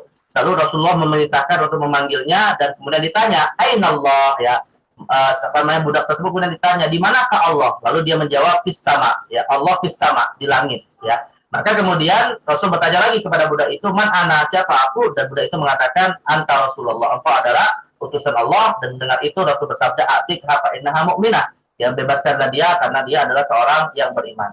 Nah, yang jadi pertanyaan begini jamaah sekalian, apa sih yang dimaksud dengan Allah itu fis sama, Allah itu di langit, ya? Karena kalau misalnya kita katakan Allah itu di langit, berarti bertentangan dengan apa yang tadi kita sebutkan. Allah tidak boleh dibatasi oleh arah, Allah tidak boleh dibatasi dengan apa namanya batasan tempat dan seterusnya. Nah, Imam Nawawi mengatakan ya, jadi para ulama mengatakan ini bisa ditakwil. Takwilnya apa? Ya, dengan makna yang layak bagi Allah, bahwa pertanyaan itu terkait dengan ujian Nabi kepadanya, apakah ia beriman, ya, yang hanya memohon kepada Allah dengan menjadikan langit sebagai kiblat doanya, atau dia adalah penyembah berhala yang ada di sekitarnya, yang berhala itu ada di sekitarnya, ya, bukan karena Allah berada di dalam langit. Jadi pertanyaan Rasul bahwa Allah itu di mana, itu terkait dengan kita menjadikan langit sebagai kiblat doa gitu ya, bukan karena Allah berada di langit, karena Allah itu tidak terikat dengan tempat dan waktu ya. Nah, ini pun kalau misalnya begini jemaah sekalian, kalau kita katakan Allah itu di langit ya, kalau kita dikatakan Allah itu di langit dalam arti bertempat, akan bertentangan juga dengan ayat sebelumnya, yaitu atau dengan ayat ini, dengan ayat istawa alal arsy. Sebenarnya Allah itu di langit atau di arsy, itu kan juga menjadi perdebatan gitu ya. Nah, maka kesimpulannya adalah sudah serahkan maknanya kepada Allah, atau kita katakan Allah itu tidak terikat dengan tempat dan waktu ya. Nah, kemudian ini apa namanya ayat yang seringkali diperdebatkan ya, tumastawa alal arsy, Allah beristiwa di atas arsy. Nah, Imam Abu Hanifah mengatakan bahwa nukiru bi anna Allah alal arsy istawa min ghairi an yakuna lahu haja ilaihi wastiqrar alaihi. Jadi yang dimaksud Allah itu beristiwa di atas arsy adalah kita yakini sebagaimana Allah tetapkan, ya, atau kita tetapkan sebagaimana Allah sebutkan, tanpa keyakinan bahwa Allah membutuhkannya atau bertempat di atasnya. Nah, jadi istawa ala arsy ini artinya ya serahkan saja, hakikat maknanya kepada Allah tanpa kita meyakini Allah butuh kepada aras sebagaimana kita butuh untuk duduk di atas sesuatu. Ya. Nah, jadi sekali lagi ini semua penjelasan para ulama ini untuk menegaskan kepada kita bahwa Allah Subhanahu wa taala itu segala halnya mutlak bagi dirinya dan tidak boleh disifati dengan sifat-sifat pembatasan lainnya kita sebagai makhluk yang memang dibatasi dengan banyak batasan-batasannya. Dan dengan ini mudah-mudahan kita meyakini Allah itu adalah sebagai zat yang betul-betul kita layak untuk menyembahnya, ya, atau zat yang memang layak untuk kita sembah. Karena begini jamaah sekalian, kaidahnya adalah kalau Allah itu punya sifat seperti makhluk, maka ya apa bedanya makhluk dengan kita sebagai sesama makhluk? Dan tidak boleh seorang makhluk menyembah sesama makhluk. Jadi kita hanya menyembah zat yang memang tidak boleh bersifat dengan sifat-sifat makhluk. Baik, mungkin ini yang bisa saya sampaikan ya jemaah sekalian. Saya mohon maaf jika terlalu cepat karena waktunya juga terbatas. Nanti silakan bisa di murojaah lagi. Insyaallah akan kita share. Nah, intinya Allah SWT hati-hati kita mensifatinya dengan sifat-sifat yang tidak layak bagi dirinya. Baik, ini yang mungkin bisa saya sampaikan. Kalau masih ada waktu bisa kita diskusikan. Wallahu a'lam bishawab. Kami serahkan kepada Pak Iwan. Pak Iwan, astagfirullahaladzim. Assalamualaikum warahmatullahi wabarakatuh. Waalaikumsalam warahmatullahi wabarakatuh.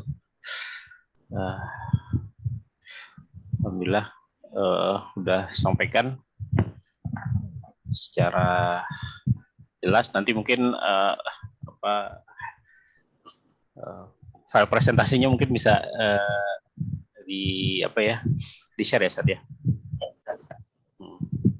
Oke. Ini ada pertanyaan dari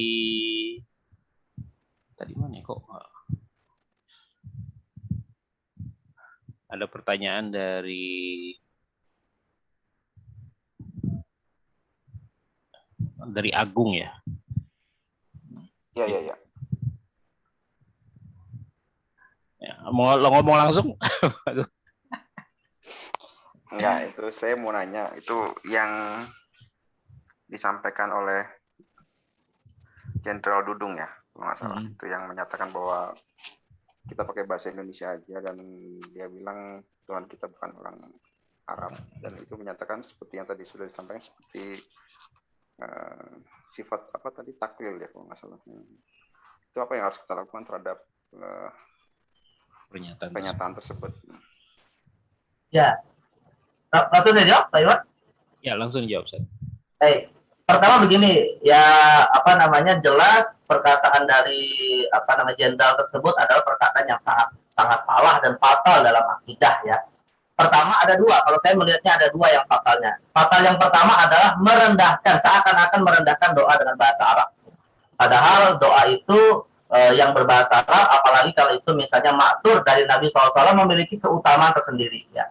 Makanya para ulama kita mengatakan jamaah sekalian bahwa sebisa mungkin seorang muslim itu juga memperbanyak menghafal doa-doa yang datang dari Rasulullah. Karena bukan hanya kita mengharap kepada Allah dengan doa tersebut, tapi juga untuk kita menteladani Rasul gitu ya. Makanya disebut dengan doa yang maksur.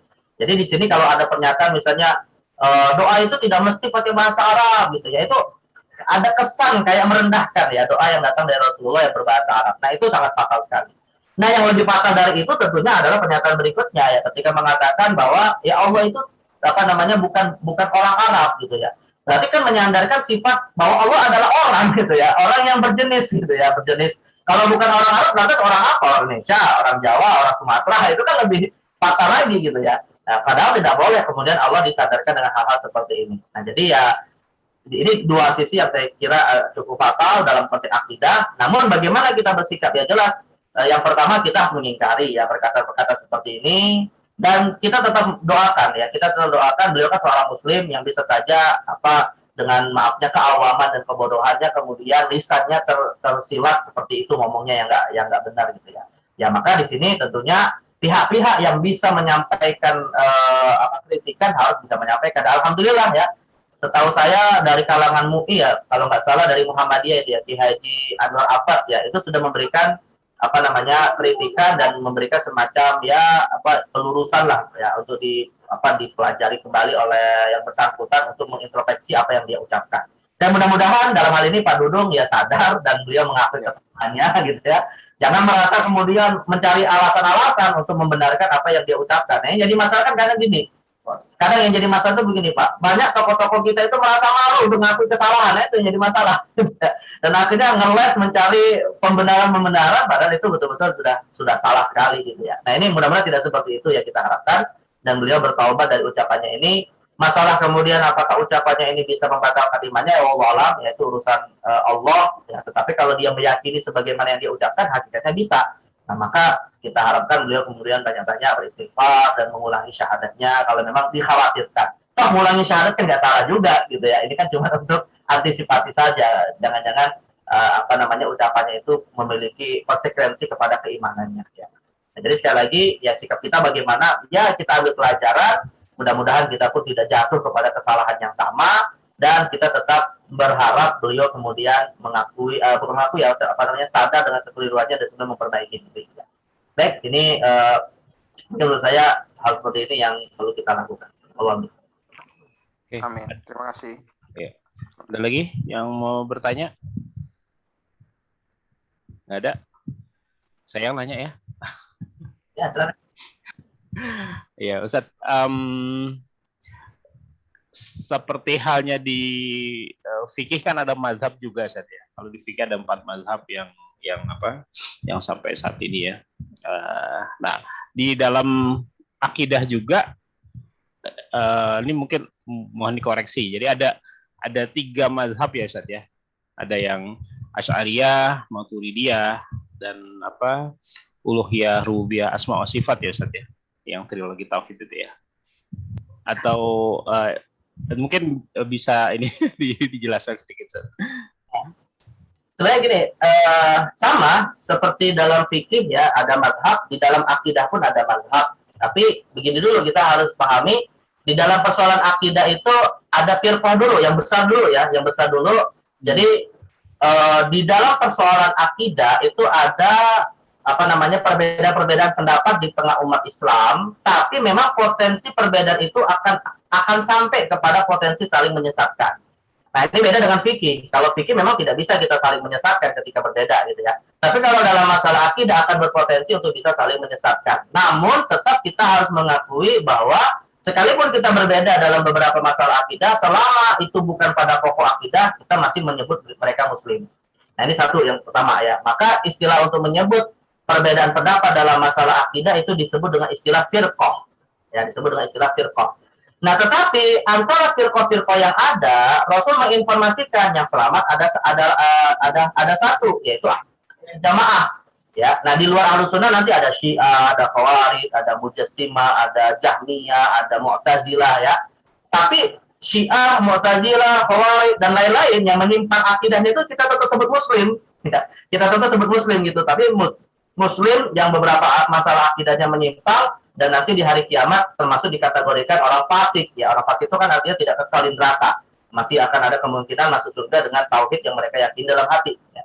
Nah, sedangkan Ahlussunnah wal Jamaah adalah sebagai keyakinan yang tentu dijamin kebenarannya oleh Rasulullah. Ini nantinya kemudian para ulama muhakkik, ya, para ulama yang meneliti berbagai perbedaan pendapat mengatakan tidak semua perbedaan akidah itu vonisnya sesat atau tidak sesat.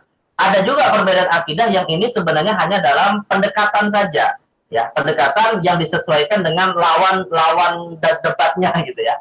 Nah, maka dalam hal ini kesimpulannya Pak, seperti yang disampaikan oleh Imam As-Safari ini Al-Hambali dalam kitabnya Lawalul Anwar, bahwa Ahlus Sunnah kemudian terpecah juga menjadi 3 mazhab.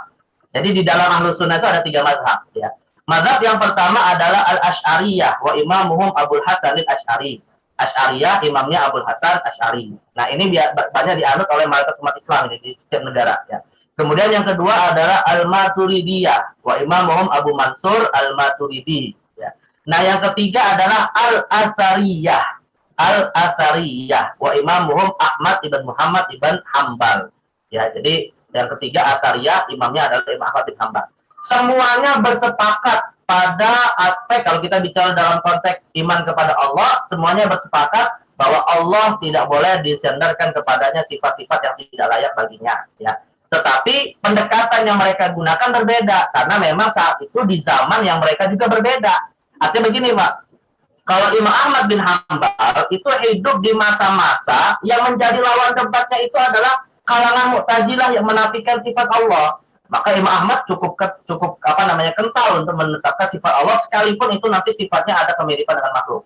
Nah sebaliknya di zaman Imam Abu Hasan al-Asy'ari mereka berdebat bukan hanya kalangan Mu'tazilah tapi juga dengan kalangan Syiah yang menyamakan Allah dengan makhluk, ya. Yang nanti kita sebut dengan Mujassimah. Maka metodenya pun menggunakan pendekatan ilmu kalam yang saat itu di masa Imam Ahmad kemudian ditolak, ya. Tapi sekali lagi kesimpulannya Ahlus Sunnah ada tiga, Asy'ariyah, Maturidiyah, dan Athariyah. Tapi kalau kita buat persentase nih Pak ya, kalau kita buat persentase yang mayoritas adalah Asy'ariyah. Ini dianut oleh mayoritas mazhab Maliki, Syafi'i, dan Hambali. Ya, kalau di fikihnya Syafi'i, Maliki, dan Hambali. Nah, sedangkan kalau Al-Maturidiyah ini kebanyakan dianut oleh ulama mazhab Hanafi. Nah, sedangkan kalau Al-Athariyah ini sebagian dianut oleh mazhab Hambali, tapi kemudian sebagian yang lain mazhab Hambali mengikuti mazhab Asy'ari. Tapi ala kulli hal semuanya termasuk Ahlus Sunnah wal Jamaah, ya. Yang tidak boleh saling mengingkari bukan Ahlus Sunnah atau apa, ya. Yang penting semuanya adalah Ahlus Sunnah. Termasuk yang tadi disebutkan oleh Pak Iwan yang membagi akidah ya menjadi atau bagi tauhid menjadi uluhiyah, rububiyah, asma wa sifat. Meskipun ini memang ada perdebatan juga, ya. Hanya saja yang membagi ini kan Syekhul Islam Ibnu Taimiyah termasuk Ahlus Sunnah, dan kita katakan ya namanya ijtihad, bisa saja kemudian keliru, bisa juga diperdebatkan. Tapi intinya semuanya Ahlus Sunnah. Tapi gini Pak, saya katakan satu hal lah yang menjadi titik kesamaan kita. Apa itu? Bahwa kita ini memuliakan para sahabat Nabi, dan itu sudah cukup, ya. Sudah cukup bagi kita untuk menjadikan sesama Ahlus Sunnah selama meyakini atau selama memuliakan para sahabat dan keluarga Nabi tanpa dibatasi, semuanya adalah Ahlus Sunnah wal Jamaah. Karena Syekhul Islam Ibnu Taimiyah juga mengatakan, ya, Ahlus Sunnah itu intinya pada satu titik, ketika mereka memuliakan para sahabat dan keluarga Nabi Shallallahu Alaihi Wasallam, dan untuk membedakan dengan mereka yang menyimpang dari sisi sahabat dan keluarga Nabi. Karena ada orang-orang yang memuliakan sahabat tapi menghina keluarga Nabi, namanya disebut dengan nasibah. Ada yang memuliakan keluarga Nabi berlebihan tapi menghina para sahabat, namanya Rafidhah. Ahlus Sunnah berada pada pertengahannya, ya, yaitu memuliakan sahabat sekaligus keluarga Nabi. Nah, itulah titik temu sesama Ahlus Sunnah wal Jamaah. Baik, seperti itu. Wallahu a'lam. Jazakallahu khair, Ustaz. Ada lagi? Tinggal masih ada 7 menit lagi. Bang Ahmad? Enggak. Ya, oke, ini mungkin terakhir nih. Jadi kalau nggak ada yang nanya, Ciwan, boleh nggak nanya? Boleh, silakan, Ustaz. Silakan. Terima kasih pada Iwan. Assalamualaikum Ustaz. Waalaikumsalam warahmatullahi wabarakatuh. Ada satu ayat ya tadi ya. Apakah ayat ataukah ini hadis, tapi ayat ya, yang mengatakan Innallaha wa malaikatahu yusholluna 'alan nabi. Ya ayyuhallazina amanu shollu 'alaihi wa sallimu taslima.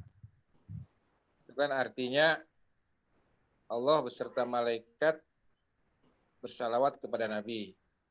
Allah menyerukan, wahai orang-orang yang beriman, bersalawatlah engkau kepada Nabi. Nah, di dalam ayat tersebut ada 3 salawat ya Ustadz ya. Ya, betul. Salawat Allah, salawatnya malaikat, dan salawatnya orang-orang yang beriman. Nah, pertanyaan saya, tingkatan atau kategori salawatnya seperti apa tuh Ustadz? Oh, Allah bersalawat kepada ciptaannya, gitu, kepada Nabi, kepada Rasulnya, gitu. Dan juga demikian malaikat bersalawat kepada Nabi. Dan orang-orang beriman udah jelas bersalawat kepada Nabi, memohon syafaatnya. Dimohon ke sana Ustadz. Terima kasih. Baik, ya. Ini disebut surat Al-Ahzab ya, kalau disebut surat Al-Ahzab ya. Dan sholawat ini, dan banyak ulama menafsirkan ya bahwa sholawat Allah, malaikat, dan orang-orang beriman kepada Nabi Muhammad tentunya memiliki makna yang berbeda. Ya, memiliki makna berbeda. Ini seperti yang disebutkan oleh Syekh Wahbah Zuhaili di dalam tafsirnya At-Tafsir Munir fil Aqidati Wasyari'ati wal Manhaj. Ya, beliau menyebutkan perbedaan itu. Kesimpulannya begini, Pak. Sholawat Allah kepada Nabi itu maknanya rahmat. Maknanya adalah rahmat. Sholawat malaikat kepada Nabi itu maknanya istighfar. Sebagaimana para malaikat bersalawat kepada kita, maknanya istighfar. Sedangkan salawat kita sesama manusia kepada makhluk, kepada Nabi Muhammad khususnya, itu maknanya adalah permohonan kepada Allah untuk kita mendapatkan syafaat dari Nabi Muhammad SAW. Ya. Nah, karena itulah jamaah sekalian, semua ulama sepakat, Pak. Ya, pengetahuan yang saya pelajari, ayat ini termasuk dalil Nabi telah mendapatkan jaminan surga. Ya. Ayat termasuk dalil Nabi dapat jaminan surga. Termasuk ayat dalam surat Duha. Ya, dalam surat Al-Duha dikatakan wala sawfa yu'tika rabbuka fatarda. Dan kami akan memberikan kepada engkau ya sesuatu yang engkau sampai ridho ya Muhammad, maksudnya surga ya. Nah, jadi ayat ini dalil bahwa Rasulullah mendapatkan surga, bahkan jaminan itu telah didapat saat beliau masih hidup di dunia. Nah, jadi maka Allah bersalawat kepada Nabi Muhammad, maknanya Allah memberikan rahmatnya, dan tidak ada rahmat Allah ya yang tentunya dalam wujud materi kecuali dalam wujud surga ya. Nah, sedangkan kita atau malaikat bersalawat kepada Nabi Muhammad maknanya sama seperti malaikat bersalawat kepada kita, Pak, sebagai manusia. Mungkin Bapak Ibu sekalian pernah mendengar hadis ya, kata Nabi SAW, kalau seorang hamba masuk ke dalam masjid lalu dia sholat berjamaah dan duduk setelah sholat berjamaah, lam yazalil malaikatu sholli alaihi madama fi musallahu. Malaikat akan senantiasa bersalawat kepada orang yang berada dalam masjid itu selama dia berada di dalam masjid. Nah, sholawatnya malaikat itu maknanya apa? Permohonan ampunan kepada Allah untuk mengampuni dosa-dosa orang yang disolawati oleh malaikat. Ya, tapi karena Nabi Muhammad SAW itu tidak berdosa, karena beliau maksum ya dari dosa, maka yang dimaksud dengan sholawat malaikat kepada Nabi Muhammad secara khusus adalah seperti kita, Pak, yang membaca doa setelah mendengarkan azan. Ya, kita kan setelah mendengarkan azan membaca doa untuk Nabi SAW diberikan apa? Maqaman mahmuda, ya, tempat yang paling mulia nanti di hari kiamat. Nah, itu sholawatnya malaikat kepada Nabi Muhammad secara khusus. Adapun kalau kepada kita, maka maknanya adalah istighfar, ya, permohonan kepada Allah untuk mengampuni dosa-dosa kita. Dan insya Allah, Pak, ya, ini kajian kita hari ini yang secara virtual. Sebenarnya kalau di dalam hadis-hadis Nabi disebutkan sholawat pun diberikan kepada orang yang menuntut ilmu dalam satu majelis. Ya, dan bahkan intinya sih para ulama mengatakan termasuk yang dalam proses mencari ilmu malaikat akan bersalawat kepadanya. Walaupun kita secara virtual mudah-mudahan termasuk dapat salawat dari malaikat. Walaupun ini terpisah-pisah di tempat yang berbeda. Nah, sedangkan kalau salawat manusia kepada Nabi Muhammad ya jelas tadi seperti saya sebutkan sebagai permohonan kepada Allah agar mendapatkan syafaat dari Nabi Shallallahu Alaihi Wasallam. Jadi makanya kita dianjurkan memperbanyak salawat, dan Nabi mengatakan man shalla alayya salatan sallallahu alaihi biha asyran. Ya, barang siapa membaca satu salawat untukku, Allah balas dengan 10 salawat kepada orang yang membacanya. Mudah-mudahan kita termasuk orang yang mendapatkan syafaat ini. Ini begitu, Pak ya? Baik, terima kasih Ustaz penjelasannya. Terus saya mohon maaf ya pakai kacamata hitam karena saya lagi sakit mata nih habis di. Ya, siapa tahu Pak, mudah-mudahan cepat sembuh. Ya. Jadi sopan kelihatannya gitu. Lebih keren, Pak. Lebih keren. Mohon doanya nanti Ustaz untuk kesembuhan saya, Ustaz. Amin. Amin, insyaallah. Ustaz, ini terakhir ini mungkin konfirmasi aja ya. Terkait misalnya perbedaan pendapat ucapan niyah ya terakhir terkait ucapan Natal. Kan ada juga dari ulama Yusuf Al-Qardawi ya Ustaz ya. Dia membolehkan. Nah, itu apa yang menjadi dasar apa yang jadi istihadnya dia Ustaz? Ya, ini sebenarnya mirip seperti yang sekarang lagi viral nih Pak. Saya tadi baru lihat juga di medsos viral pernyataan dari salah satu pengurus MUI ya, Ustadz Kiai Haji Khalil Nafis. Jadi Kiai Haji Khalil Nafis mengatakan yang dilarang di dalam fatwa MUI yang ditandatangani oleh Buya Hamka ya pada masa Pak Soeharto itu adalah menghadiri dan ikut serta di dalam kegiatan Natal kalangan Nasrani. Itu yang difatwakan. Adapun kalau misalnya tidak menghadiri dan hanya mengucapkan saja ucapan selamat Natal misalnya gitu ya, lewat medsos misalnya atau lewat pesan singkat dan seterusnya, nah itu tidak dimasukkan di dalam fatwa yang disebutkan dalam fatwa MUI. Ini kata Kiai Haji Khalil Nafis ya. Maka ini juga agak viral juga nih bagi mereka yang tentunya tidak setuju dengan ucapan selamat Natal ya. Nah, rupanya juga di internasional tidak sedikit kita dapati bukan Dr. Yusuf Qaradawi saja ya. Ulama-ulama Azhar juga banyak yang membolehkan gitu ya. Ulama Azhar karena kita tahu nih Pak, negeri Islam ya yang sangat dekat dengan kalangan Nasrani itu kan di Mesir karena di situ ada Nasrani Kipti ya.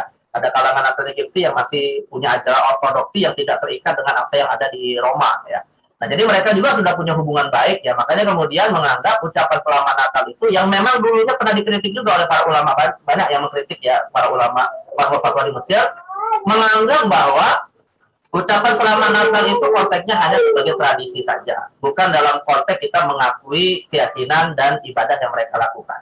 Nah, bagaimana sikap kita lah? Bagaimana sikap kita ya? Jadi begini Pak, ucapan selamat Natal itu bagi mereka cuma tradisi aja ya, sama seperti misalnya kadang kan hari ini banyak juga nih pemimpin-pemimpin kita, pejabat kita ya mengucapkan dalam salamnya itu selain assalamualaikum nyebutin juga home tuh saya nggak hafal home apa gitu ya. Kemudian ada ucapan salam sejahtera dan seterusnya itu kan ada ya, ada tambah-tambah gitu ya, namo budaya dan seterusnya. Itu sifatnya hanya sebagai tradisi saja. Itu argumentasi mereka ya yang membolehkan ucapan selamat Natal bukan untuk meyakini bahwa Isa dipertuhankan pada saat peringatan Natal tersebut gitu ya. Tapi ya terlepas ini semua, kalau saya sih bersikap begini. Kalau saya bersikap terlepas adanya dua pendapat yang antara membolehkan atau yang melarang. Pertama, tentunya kalau kita tidak dalam kondisi darurat untuk mengucapkannya, apa pentingnya kita mengucapkan itu gitu kan? Toh kita juga tidak ada kepentingan untuk mengucapkan selamat Natal kepada sesama saudara beda agama di negeri ini. Ya itu satu. Jadi kita pun nggak usah kemudian merasa saya harus menampakkan toleransi misalnya enggak. Ya apa butuhnya kita ucapkan itu gitu. Itu satu ya. Dan yang kedua, kalau misalnya nih ada sebagian saudara kita yang mengucapkannya atas dasar mengikuti pendapat ulama yang membolehkan, nah kita pun jangan gegabah memvonis mereka telah murtad. Ya, karena memurtadkan dan mengkafirkan muslim itu perkara berat juga gitu ya. Jangan bermudah-mudahan juga gitu ya. Nah, kalaupun kita misalnya ingin mengingatkan, ya caranya bukan dengan vonis, ya ingatkan saja, ya ini lebih baik ditinggalkan dan seterusnya gitu. Juga bukan dengan memvonis, ya dengan memvonis ini adalah ucapan yang bisa menyebabkan murtad atau tidak misalnya. Nah, karena ada ulama yang membolehkan hal tersebut, ya dan kita pun tidak mengatakan bahwa para ulama itu juga maksum. Ya mudah-mudahan ijtihad mereka itu benar dan salahnya dapat pahala di sisi Allah Subhanahu Wa Taala. Nah, jadi saya pikir sikap kita yang menurut saya tinggalkan kalau memang kita tidak butuhkan. Dan yang kedua adalah ya berhusnuzon kepada setiap muslim bahwa mengucapkan ucapan itu bukan berarti mereka meyakini bahwa Allah itu dipertuhankan. Ya. Allah itu Nabi Isa itu dipertuhankan sebagaimana Allah Subhanahu Wa Taala. Ya, tapi kalaupun kita ingin mengingatkan, ya ingatkanlah dengan cara yang baik tanpa memberikan vonis-vonis kafir, murtad dan vonis-vonis semisal itu. Ya. Jadi ya itulah dinamika perbedaan ulama ya, dan di antara dua pendapat itu kalau menurut saya sih yang paling selamat dan lebih aman adalah tidak mengucapkannya ya. Karena itu lebih aman untuk akidah kita, lebih aman untuk orang-orang awam yang mungkin tidak mengenal dan tidak mengetahui perdebatan itu ya, dan itu menurut saya lebih baik daripada pendapat yang membolehkan. Ya Allah miswab. Oke. Terima kasih pada Ustadz Isnan Ansori yang telah menyampaikan materinya dengan singkat, padat, luar biasa. Ya untuk keberkahan majelis virtual kita, mohon kesediaan Ustadz untuk membacakan suratul Fatihah, dan di doa penutup. Kita juga mohon kepada Allah agar teman-teman kita yang sedang sakit, Bang Roy sedang jalani pengobatan untuk matanya, mudah-mudahan segera disembuhkan, segera dipulihkan. Bisa normal seperti sedia kala, dan juga teman-teman kita yang lain ya yang sedang menderita sakit. Tafadhol Ustaz. Baik, sekali kita berharap mudah-mudahan Allah SWT melimpahkan keberkahan, hidayah dan taufiknya kepada kita melalui majelis ilmu ini, sekaligus wasilah ya kita mohonkan kepada Allah doa kepadanya untuk tadi seperti disampaikan Pak Iwan, memberikan kesehatan, memberikan pengobatan kepada saudara-saudara kita yang hari ini mendapatkan ujian penyakit yang tentunya ujian tersebut mudah-mudahan menjadi salah satu pemberat timbangan amal insyaallah di hari kiamat. A'udzu billahi minasyaitonir rajim. Bismillahirrahmanirrahim. Allahumma shalli wa sallim wa barik ala sayyidina Muhammadin sayyidil mursalin wa ala alihi wa sahbihi ajma'in. Hamdan na'imin, hamdan syakir, hamdan yuwafi ni'amahu wa yukafi'u mazidah. Ya Rabbana lakal hamdu kama yanbaghi li jalali wajhikal karim wa 'azimi sultanik. Allahumma shalli wa sallim wa barik ala sayyidina Muhammadin wa ala alihi wa sahbihi ajma'in. Allahumma a'inna ala dzikrika wa syukrika wa husni ibadatik. Allahumma ighfir lana dhunubana wa liwalidayna warhamhuma kama rabbayana shighara wa li ajdadina wa jaddatina wa ikhwanina wa akhwatina wa li asatidatina wa ustadzatina wa li jamil muslimina wal muslimat al ahya'i minhum wal amwat innaka ala kulli syai'in qadir mujibud da'wat wa ya qadiyal hajat.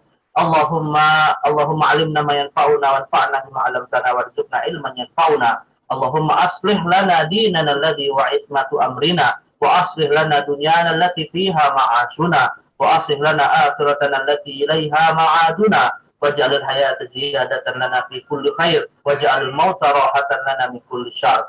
Allahumma innaka ta'lamu anna hadhihi al-quluba qad ijtama'at ala mahabbatik والتقت على طاعتك وتوحدت على دعوتك وتعاهدت على نصرة شريعتك فوثق اللهم رابطتها وأدم ودها واهدها سبلها واملأها بنورك الذي لا يخبو واشرح صدورها بفيض الإيمان بك وجميل التوكل عليك وأحيها بمعرفتك وأمتها على الشهادة في سبيلك إنك نعم المولى ونعم النصير. Rabbana zalamna anfusana wa illam taghfir lana wa tarhamna lanakunanna minal khasirin. Rabbana atina fid dunya hasanah wa fil akhirati hasanah wa qina adzabannar. Walhamdulillahi rabbil alamin. Demikianlah pengajian kita pada siang hari ini. Kita ucapkan terima kasih kepada Ustadz kita, Ustadz Ihsan Amsori, dengan ucapan jazakallah khairan katsiran. Mudah-mudahan apa yang telah diberikan Allah balas dengan pahala yang berlipat ganda. Buat teman-teman juga yang berkenan hadir dalam kajian pada hari ini, saya ucapkan terima kasih dan saya kembalikan kepada Mareta. Assalamualaikum warahmatullahi wabarakatuh. Waalaikumsalam warahmatullahi wabarakatuh. Ya, saya selaku mewakili petugas yang bertugas nih. Mohon maaf ya atas segala kekhilafan yang ada apabila dalam pelaksanaan pengajian kali ini ada kekurangan-kekurangan. Terima kasih kembali sekali lagi kepada Ustadz Isnan, kemudian juga kepada teman-teman sekalian yang sudah meluangkan waktunya untuk hadir.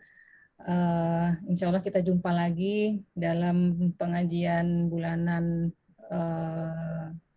Januari ya, Insya Allah ya. Insya Allah Januari. Insya Allah Januari. Terima kasih atas dukungan dan supportnya selama ini. Mohon maaf lahir batin. Wabillahi taufiq wal hidayah. Assalamualaikum warahmatullahi wabarakatuh. Waalaikumsalam warahmatullahi wabarakatuh. Kita mau foto dulu nggak ya? Dulu boleh foto. Boleh. Gimana foto? Maksudnya buat dokumentasi aja sih. Boleh. Buat rekan-rekan yang masih ada, kalau berkenan mohon dibuka kameranya.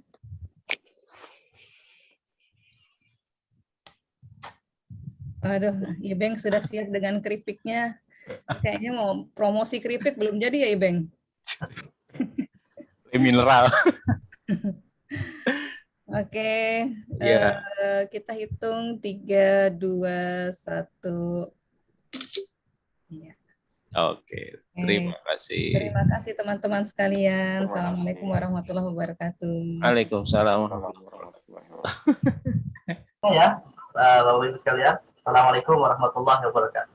Waalaikumsalam warahmatullahi wabarakatuh. Terima kasih Ustaz.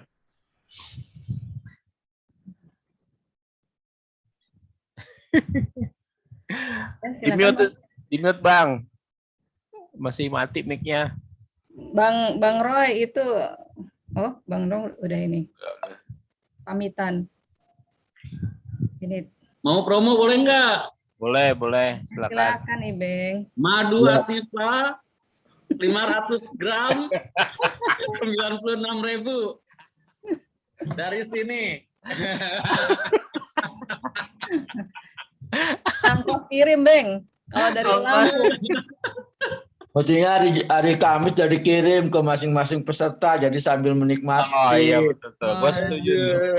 Saran Hebat. tuh. Keduluan sama orang Depok. Waduh.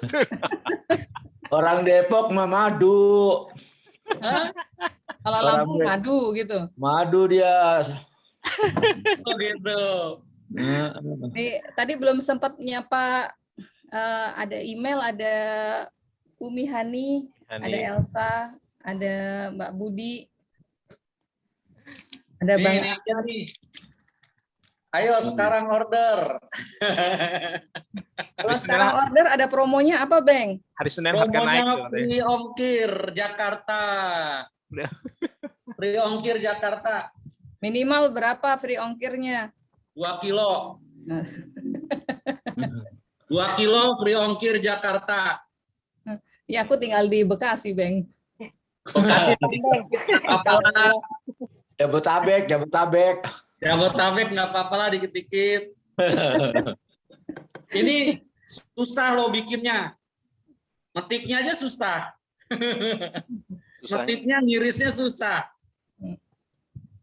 Ini filenya di-share ya. Filenya di-share. Terima kasih share. Udah di-share ya sama ini, sama Udah dikasih. Ini udah di-share.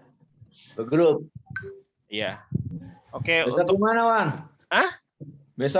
Besok insya Allah ikut Cibubur kan ya? ya. Jadi ada apa? Mungkin buat yang ini info. Jadi ada komunitas jalan pagi.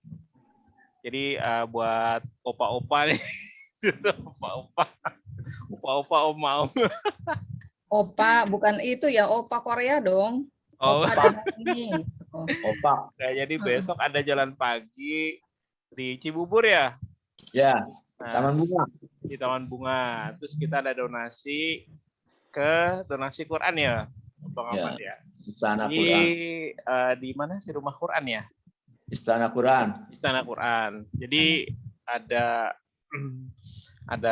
kegiatan dari kakak-kakak kita tuh ada, jadi jalan pagi sekalian donasi. Jadi udah yang keempat kali ya Bang? Iya. Yang keempat kali, yang pertama di Kebun Raya, yang kedua di PAUD Al-Hikmah, jalan-jalan di mana? Di Taman Air Petranya mana? Di Rambutan, terus kemarin ke Pamulang ya? Ya. Jalan-jalan di BSD, jalan pagi. Pamulang tuh dekat sama email tuh. Email masih di Ya. BSD. Di BSD kemarin tuh di Karawaci, Teta. Oh, Karawaci. Karawaci. Baru tahu juga tuh yang deket itu ada Taman Tekno tuh. Taman Tekno apa sih yang deket Rakindo tuh? Ada tempat bagus tuh. Nah, kemarin tuh jalan-jalan di situ. Nah, besok di Taman Bunga Cibubur. Taman Bunga Cibubur, terus mau ke Ciracas. Ke donasi Quran. Jadi, kalau yang ada waktu bisa ikut besok. Kemarin yang hari ini terakhir update baru 9 orang. Nah, terus juga donasi. Nah, mungkin kalau ada misalnya, wah nih kita ada tempat, kemarin tuh bulan lalu tuh ke tempat anak 90. Anak 90 tuh punya rumah yatim. Punya rumah yatim, terus dia lagi bangun, nah kita kasih sumbangan. Jadi kita kumpulin uang tuh dapat sekitar 5 jutaan tuh. Nah, kita kirim ke sana untuk bantu pembangunan. Nah, terus juga kalau ada yang dia di sana terima ya sejadah, sarung, seragam, buku. Nah, itu boleh juga kalau mau donasi di sana, dia terima juga.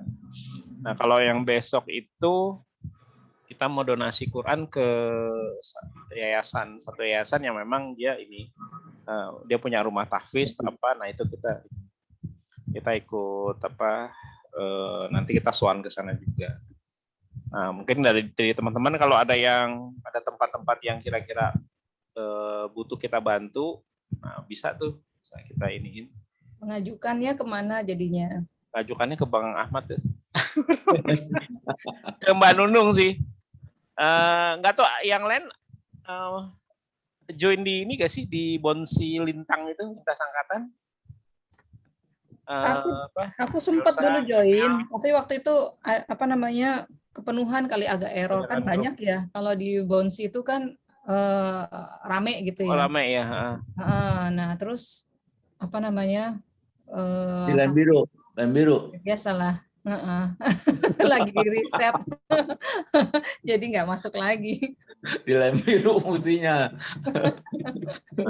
Ada apa itu nah jadi kemarin itu sih ada keinginan untuk bisa melembagakan, tapi saya pikir enggak lah, yang penting ini saat ini kita coba fokus di jalan di kumpul jalan pagi, saya namanya sambil jalan sehat gitu lah ya.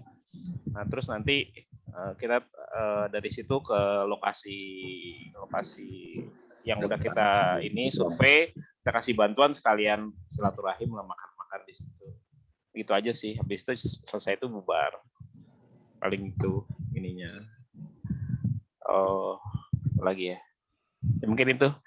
Terus ya nih mumpung masih ada yang mungkin kalau ada yang mau kasih masukan ya terkait pengajian.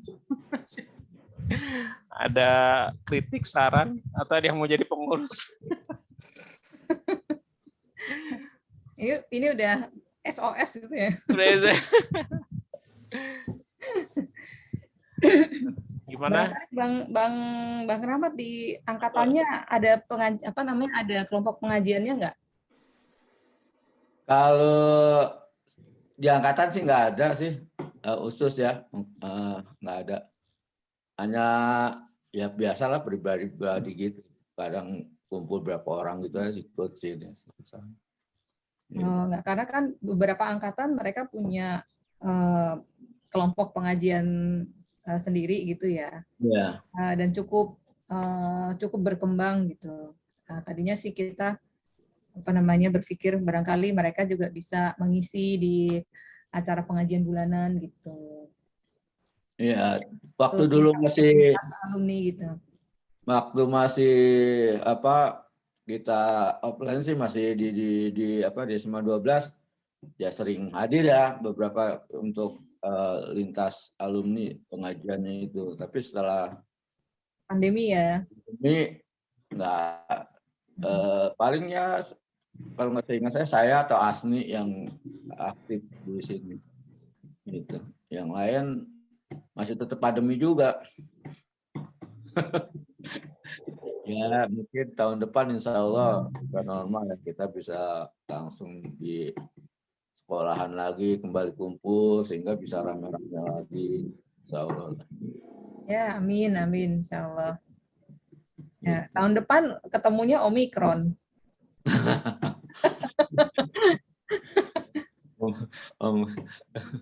Itu saya aja juga sampai sekarang belum divaksin. Karena ada jantung sama diabetes. Ya, biasanya ada ini referensinya Bang. Kalau misalnya ada komorbid begitu, ada beberapa vaksin kita sangat hati-hati. Kebetulan kan juga saya tuh yang memudok ketat banget sama keluarga dalam ini karena dia kan lulusan farmasi, ya setidaknya tahulah masalah di masalah pengobatan gitu. Jadi sama mamanya ketat banget, nggak boleh inilah, nggak boleh.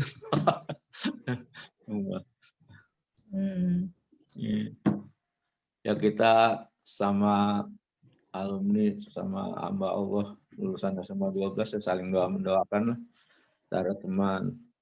Makanya ada kalau setiap kita baca Quran kan kita niatkan lah semoga di dalam baca kita itu berkah kita membaca Al-Fatihah dan ayat-ayat suci yang kita bacakan, kita minta 3. Kalau 1 untuk orang-orang tua kita dan orang-orang tercinta itu kita doakan semoga mendapat rahmat dari Allah Subhanahu wa taala dan ampunan dan segalanya. Yang kedua, untuk diberikan oleh saudara kita diberikan kesembuhan jika dalam keadaan sakit COVID maupun non COVID. Yang ketiga, ya bagi saudara kita dalam kesulitan hidup semoga Allah berikan kemudahan dengan segera. Bisa sih 4 untuk kita yang masih hidup selalu dilimpahkan taufik, hidayah, rahmat dan maghfirah. Itu udah. Maka setiap baca Quran doakan itu dalam hati, kita niatkan untuk itu. Wah iya, terima kasih ini. Nah ini ngomong-ngomong mengenai baca Quran, kemarin tuh sebetulnya kita sempat diskusi juga bahwa gimana kalau pengajian ini juga memang kalau sekarang kan istilahnya kita kajian gitu ya Bang ya. Ya. Bukan pengajian gitu. Kalau pengajian kan lebih ke ya kita mengaji gitu kan. Kalau sekarang kan kajian gitu. Kira-kira ada ada masukan nggak Bang kalau atau ada pendapatnya gimana gitu kalau misalnya kita memang mengadakan pengajian gitu yang baca Quran, memperbaiki bacaan gitu. Tahsin. Ya, tahsin mungkin ya, kalau itu tahsin namanya ya? Ya. Bisa aja. Kalau saya sih bisa seperti itu, misalnya kita selang-seling dalam sebulan itu misalnya minggu pertama tahsin. Minggu kedua kajian misalnya buku apa? Misalnya katakanlah mengenai hadis arba'in. Terus ketiga apa, keempat apa gitu. Nah, jadi tiap minggu nih maksudnya? Ya kalau misalnya, tapi kan kita kan sebulan sekali nih. Nah, kita ditentukan, misalnya besok nih bulan depan kita tahsin ya. Nah, cari ustadznya gitu. Melalui Zoom bisa kan sama. Iwan masih di mute, Man. Gitu. Jadi bisa. Itu dia, kalau saya dulu di Bekasi sama Ustadz Samsul itu ada. Ustadz Samsul, saya masih aktif kerja pakai Ustadz Samsul. Itu dia sabar banget. Jadi kalau waktu offline sih dia diuji di depan dia suruh baca dulu. Oh nanti ini tingkatannya ini tingkatannya ini gitu. Jadi kalau itu dibagi berdasarkan tingkatan ya Bang ya? Ya, jadi kita dibaca dulu di depan dia. Nanti ini belum lancar. Nanti harus apakah melalui bawah atau langsung gitu. Hanya sekedar itu aja. Karena kan nanti kalau misalnya disamakan kadang dia belum lancar gitu masih ayu gitu.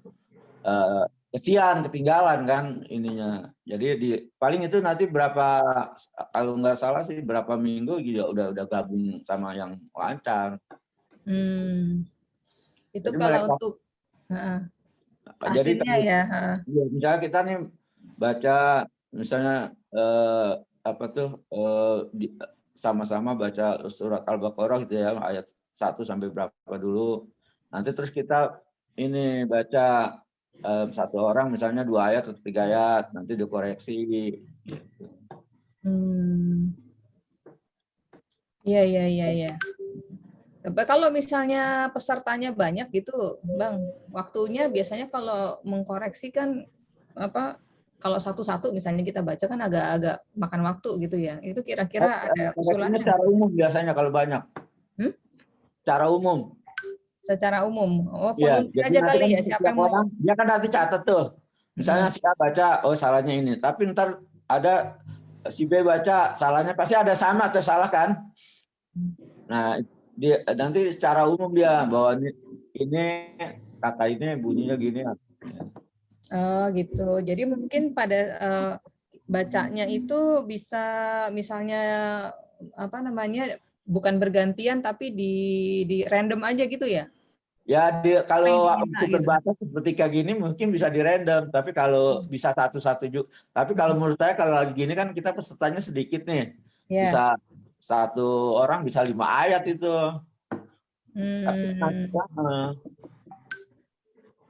Ya bolehlah nanti dirancang bagaimana supaya tahun depan tuh ada program yang yang seperti ini begitu. Boleh juga. Sama ini Wan, bisa pakai kita belajar kitab lah pakai buku gitu.